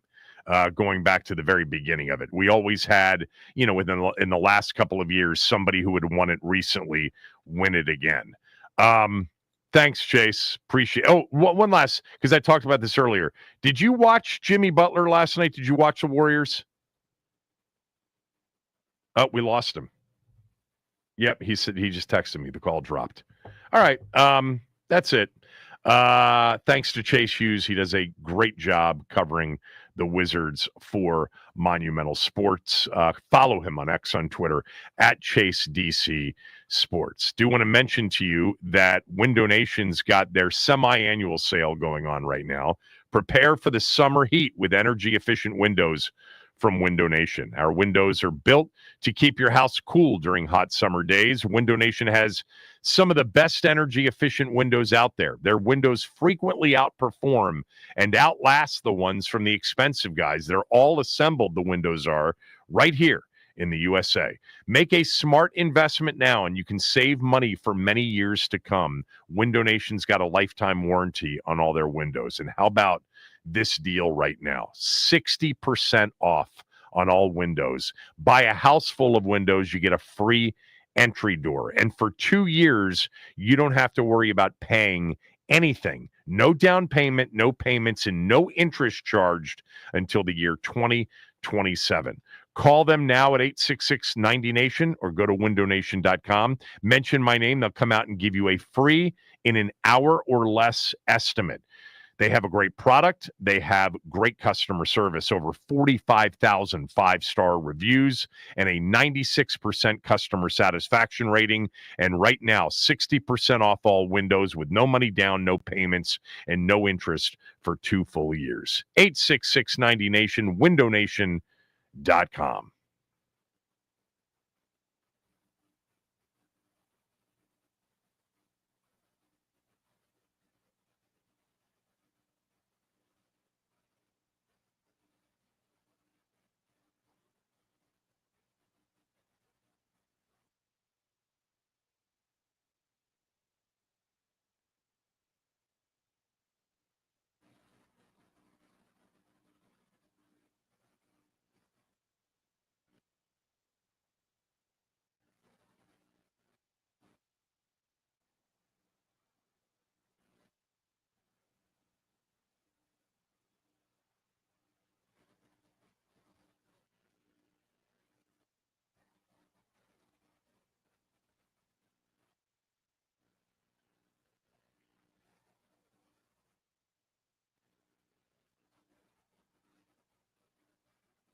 So a team that we haven't talked much about, and part of last night's DC sports debacle.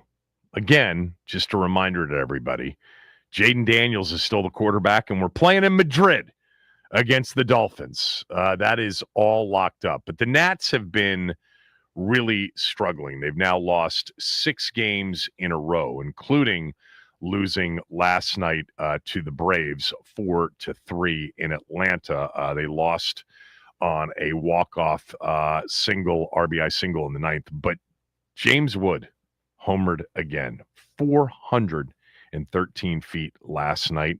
His 11th homer on the season. He is currently in the home run chase.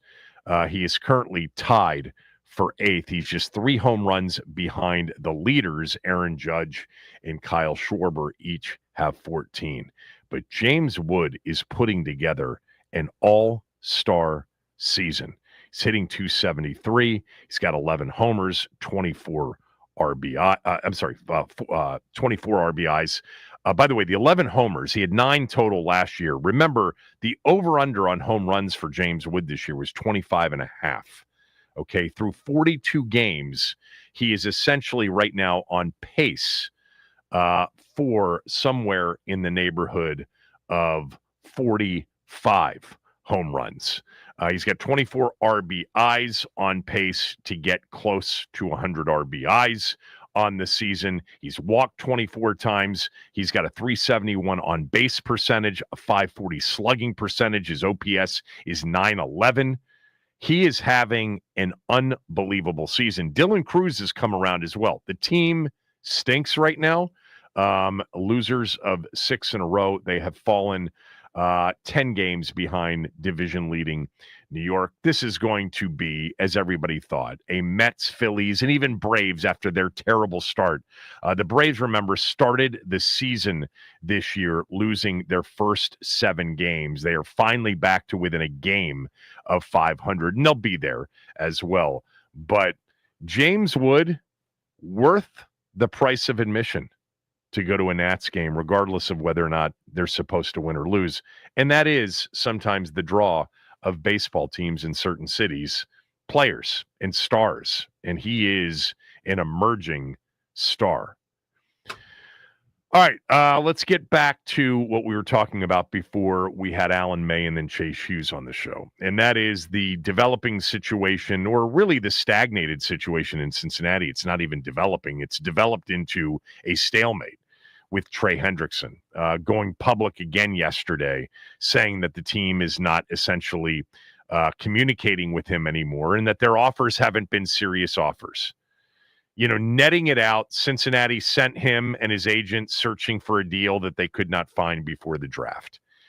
Whether or not it was because Cincinnati was asking too much or Trey Hendrickson was asking for too much, it's maybe a combination of both things. But here we are through the draft, Trey Hendrickson still under contract with the Bengals, but clearly in a situation in which this isn't pleasant for either party right now. Now, if you know the Bengals at all and the history of them as an NFL franchise, they're stubborn. They also paid Chase and Higgins, and after going 9-8 and missing the postseason with a bad defense, but an unbelievable offense, their plans are to make a run at the postseason in 2025. Trey Hendrickson is their best defensive player. If they'd gotten a first and a third before the draft, they probably would have dealt him. What are they looking for now, since it's next year's picks? My hypothetical for the phones at 301-230-0980 is, would you, if you had to give up a first rounder in 2026 and then pay Trey Hendrickson top 3 to 5 money, $30 million plus a year, $90 million guaranteed over 3 to 4 years minimum, would you do it? Would you want Washington to do it? I said that I would lean in the direction of no, but it's not a strong no. He's in many ways, I wouldn't describe him as one of our callers who's a Bengals fan described him as a one-trick pony. I don't think he is the all-around player that you'd like to get for 30 plus million a year, and for a first rounder in a draft. He's going to get you the sacks. He's a relentless pass rusher, multiple moves, quickness, explosiveness. He's not Myles Garrett. He's not TJ Watt as all-around players.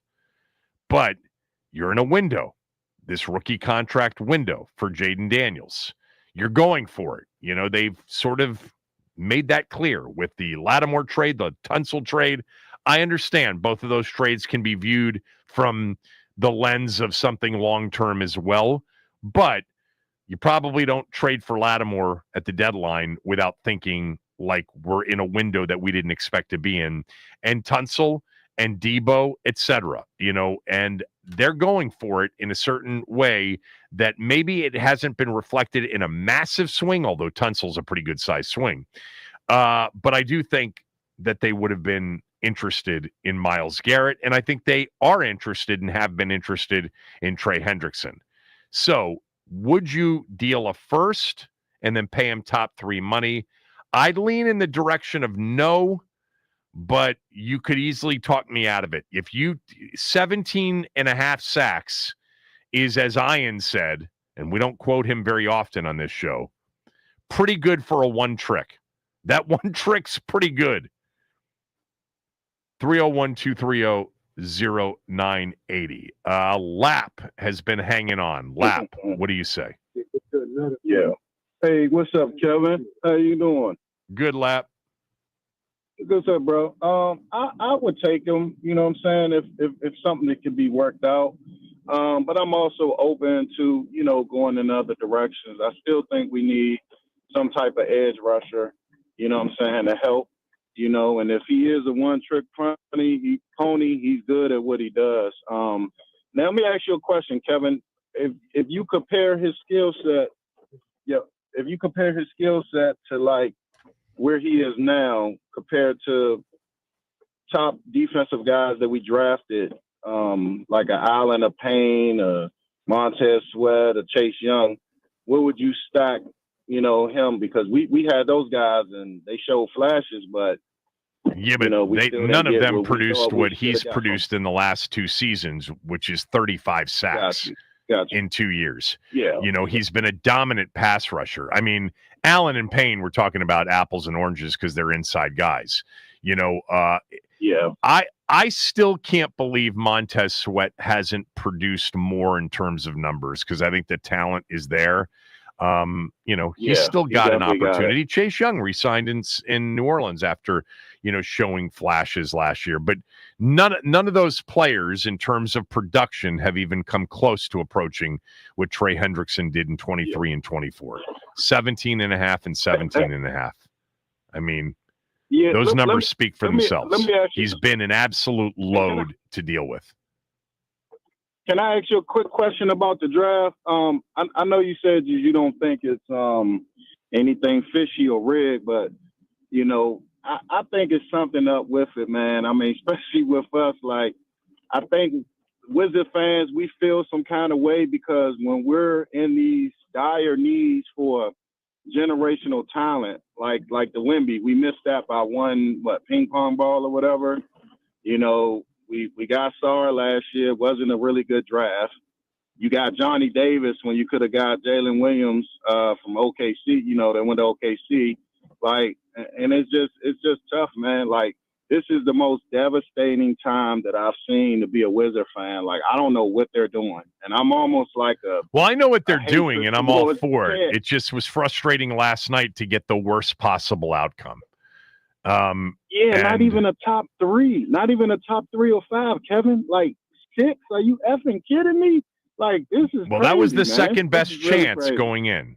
You know, we talked about this but going in. It's like a 1.8% chance they make it. I know. Like, wow, that's something is up, man. They just don't want to see Washington do it, man. So we got to hold on our Commanders right now because it's going to be a while for the Wizards to be back in the mode again. It's been good. Thanks, Lap. Appreciate the call as always. Let's go to DC and Beltsville. DC's been on hold. DC, go ahead. Would you trade a first for Trey Hendrickson and then pay him $30+ million a year, top 5 money? Great day, Kevin. No, I would not trade a first for him. He seems stubborn anyway. Like, I don't know, the organization and him seems stubborn, and then you still have, Zadarius out there, some guys that can give you pass rush and can stop the run. But I've also heard other Bengals fans say that they would like to get rid of him because the one-trick pony thing. But yeah, he does it well, but how consistent will he be in doing that? And my question for you is, I'm glad you talked about the draft. Do you see Derek Queen and Porter being available at that 6 and 18 spot? I know Trey Johnson will probably be gone, but I was seeing what your thoughts was on that as well.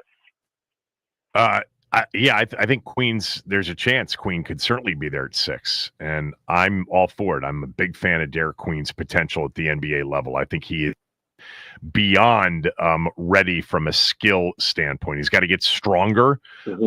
I do think that he actually will become a good perimeter shooter. He didn't need to do that. They had a lot of shooters on that team.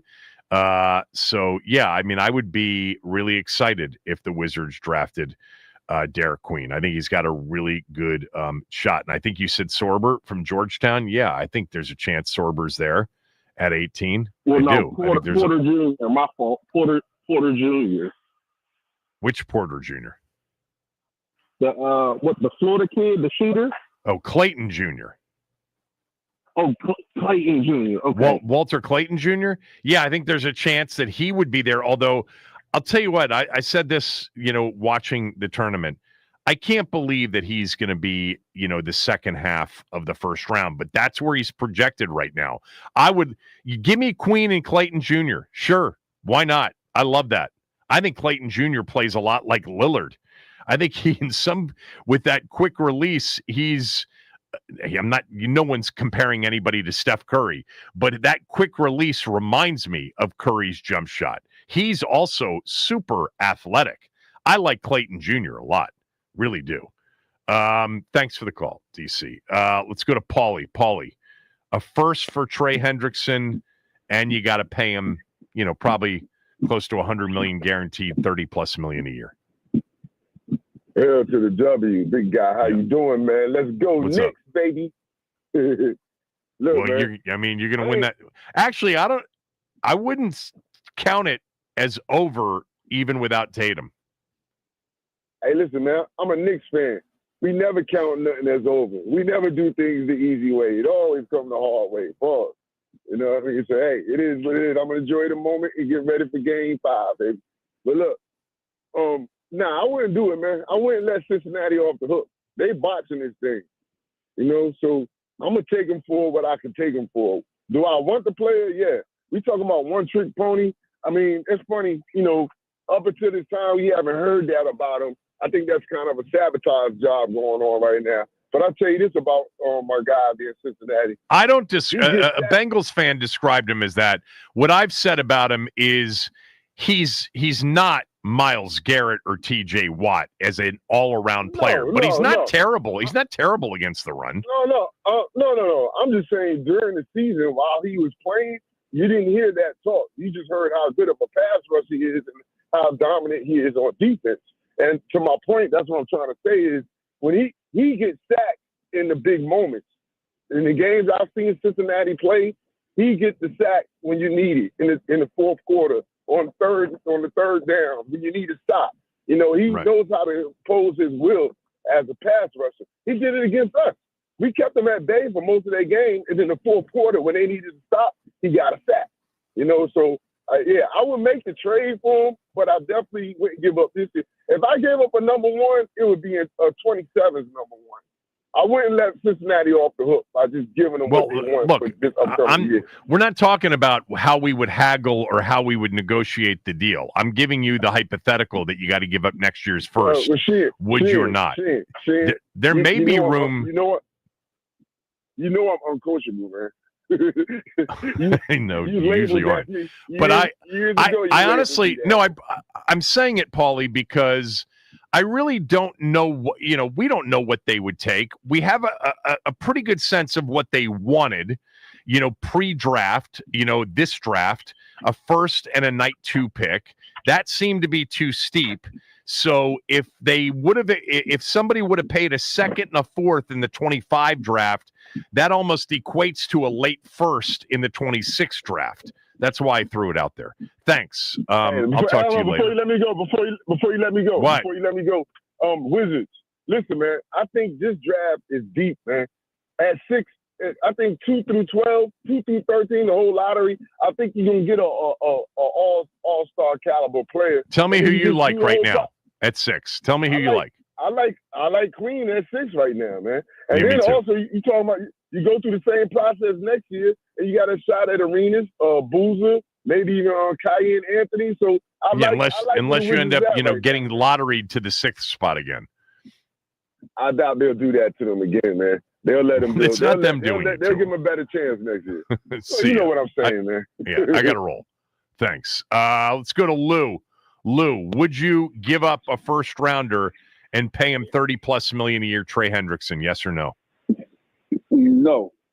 Hard no, Kevin. I think I got one guy that you could maybe TJ Watt. That's one guy that I would probably go after because I just don't see that dude being happy in Pittsburgh, 8-8 year after year, just not being irrelevant. And I wish they could find a way to get him out of there. And that makes sense to give the guy like that, whatever contract he's looking for and, whatever picks they looking for and just hand it to them because he's a game changer. That's the type of player that we want when we try to get over, Philadelphia and the Cowboys or all these other teams in the East. So I think, that TJ Watt makes sense. And as far as the NBA draft goes, one more thing, Ted Leonsis need to sell the team both. And he's just a bad owner. All he cares about is revenue. He doesn't care about the teams, man. That's the reason why we're in with the 6th pick because it's a small market. Nobody wants to come here and play and hand us the number 1 pick. That's the only reason why. He just care about what goes in his bank account, man. Come on, man. Well, I'll say that with this. if he really cared about what went in his bank account only, then they would have been desperate to get number 1 because Cooper Flagg would have been a revenue injection into the franchise. That's for sure. Thanks, Lou. Appreciate it. If you're on hold, stay there. We'll take a few more calls. 301-230-0980. Yes or no on Trey Hendrickson, but you got to give up a 2026 first rounder. Keep in mind, it's our first rounder, which means probably really late in the draft next year. Kevin Sheehan Show, the Team 980, theteam980.com. All right, last night, really rough night to be a DC sports fan. The Caps get taken down in Carolina. They fall down 3-1 in the series that returns to Capital One Arena on Thursday. The Nats are walked off by the Braves after tying it in the top of the 9th inning. They lose 4-3. It's their 6th loss in a row. Speaking of 6th, the Washington Wizards draw the 6th pick in the NBA draft. Some names to watch: VJ Edgecombe, Trey Johnson, Ace Bailey, Derek Queen, and Jeremiah Fears. The Wolves beat the Warriors last night, 117-110. Anthony Edwards and Julius Randle combined for 60 points. And Jimmy Butler, just 14 points on only 9 shots. The Knicks, with the win over the Celtics, 121-113. Hardly the biggest loss for the Celtics last night as Jason Tatum went down with a non-contact injury to his leg. The fear is a torn Achilles. This update is sponsored by the Team 980 YouTube page. Just open the app, type in the Team 980, and hit subscribe. Kevin Sheehan is live from 10 to 1 and Craig Hoffman from 4 to 7. Don't forget to like the stream and turn on notifications to stay up to date on all things DC sports. And that's what's trending.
So this coming out of Cincinnati today, where Trey Hendrickson did show up for voluntary workouts. He spent 25 minutes there and had a lot to say to local media. The word, quote, disappointed, close quote, was used often.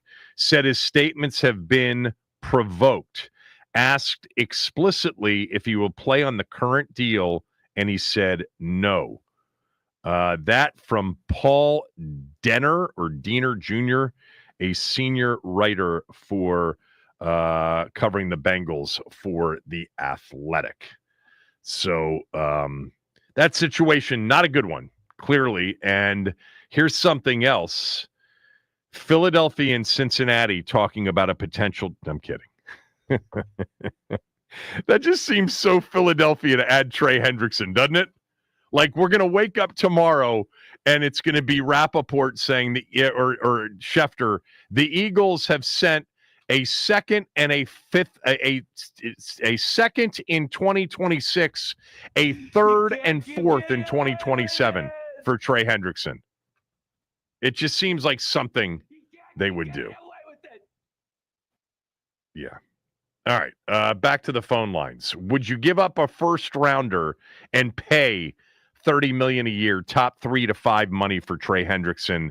Let's go to our guy, Mike in Bowie. Mike, go ahead. What's up, Kevin? How you doing? Good morning. Mike. What's going on? It's funny how they say it's a one-trick pony because it's literally like the top 3 most important things to do in football is sack a quarterback. This is true. Yes. That's like someone saying, "Oh, yeah, that quarterback is great, but you just, all he can do is throw the ball." Yeah. So yeah, if somebody can do that, to me, the 3 most important positions in football is, the guard, the quarterback, and the pass rusher. The whole game is there. So if you got guard over tackle, just by either one, but okay. A beast offensive lineman, a quarterback, and by the time the ball gets snapped until that guy gets tackled, to me, like that's the game is like right there in a nutshell is getting to that. So if anybody's at a premium, I would be getting them. And if that's what the going market is for that guy, then I wouldn't think twice because you are kind of like right there, to get it. But I'm calling about something very different today. I just had to get through the Trey Hendrickson to get to the draft and my disappointment and me waiting a month for it. I literally waited a month for it. But I realized something last night besides the fact that it's fixed, because I absolutely think it's fixed. It was like, I remember watching the Lakers and the Kings when they played with Kobe and Shaq. And I remember after that game, I looked at people, I said, that was fixed. That game was fixed. We found out and it was fixed. And it came out. I was like vindicated a decade later. Like I watched it, I saw it, I knew it, I felt it, Yeah. So I think it was fixed. I think it's a bigger market, but I don't think it has to do with the market. I think it has something to do different with like Dallas, it's just, I don't know. I don't know why it got fixed. I don't know why they hammered the Wizards. Maybe they don't see it as a basketball season. I don't know, but it's fixed. We can beat the fix. There's a bigger problem. And I called in a year ago, right? When I heard the new GM, I'm not good with names. I heard the new Wizards GM talk about his game plan, right? His game plan for the Wizards, right? And basically it was like something my 14-year-old son who plays AAU could do. He's like, I'm just going to suck forever and we're going to draft the number 1 picks. Did anybody tell him Wizards don't get number 1 picks? And this is your plan. You're just going to suck so bad because that's what you did in Golden State, that you draft so many number 1 picks. Now we're good. I mean, are we paying this person for that amount of money to do that? You know what I mean? So he said, yeah, we are actually. The whole organization is bought in to basically acquiring as many draft choices as possible, getting into as many lotteries as possible, and trying to build the team that way because they haven't, floundering in the middle, you've got no chance to actually contend. This isn't a guarantee either. Clearly it's not, but it is a way. Look at Portland. Look at Salt Lake City, even though they're number 1 this year. There's been a lot of teams that wallowed in the middle and end up winning. Now look at Minnesota and like Milwaukee and Denver. Well, Minnesota got a number 1 pick in the draft and selected Anthony Edwards. I'm with you. And I know I don't think that he's earning his money if he is saying we're going to suck and that's what we're going to do. That's not what he's actually said. Yeah. Right. It's not what he actually said, but what he's saying Judge is, them by their not actions. They've got 37 draft choices between now and 2031. They're going to try to turn it into as many first rounders over the next few years, take as many swings at many talented young players, and hope that 3 to 4 of them hit. And then all of a sudden, 3-4 years from now, maybe you can make a trade to bring in a Shea Gilgeous-Alexander type, like Oklahoma City did, and now you're contending. Because Houston and Oklahoma City, we've seen this, Detroit, we've seen this process. It doesn't go the same way exactly for everybody, but I'm in favor of what they're doing. I am. Look, I'm going to give you another perspective. I don't think that's the process of the number one picks doing it. I think Golden State got lucky with Steph Curry that they found an amazing talent of all time. I don't see other people just sucking, getting number one picks and winning championships. It's not. We will be that's good. True. That's true. I mean, Oklahoma City early on when they, had Durant and Harden and Westbrook. Now, Durant was number 2, right, overall. But Steph was 7 or 8, or whatever it was, and Klay Thompson and Draymond was a second-round pick. But you got to nail those picks. It's not. There's several ways to do it, but whether you do it with acquiring a top 5 player, which Washington can't do, or you do it through the draft, which is the way they have to do it. It isn't necessarily the first overall, but it's a lot of picks and then hitting on the picks. You've got to be really good at finding the Steph Currys, Giannis's, and Kawhi Leonards when they're not number 1 overall. Jokic. I'll just say that quickly. I got to roll. I got you. I was leading up to something. This is a garbage league for fans. This is a players' league, and if I want someone like Thanos to come in and snap his fingers in the Avengers and wipe out the whole league, just take them all out and start over. It's too expensive. Fans can't even go to the game, and then if you do, a whole city has to suffer until 2027 for a possibility. So we have to sit here for years and years, but generations. Yeah, it's going to be years. That's for sure. I may not even like basketball by the time they become good. I got to roll. Thanks for the call. Thanks to all of you. Sorry I didn't get to a lot of you on hold. Back tomorrow. Chris is next.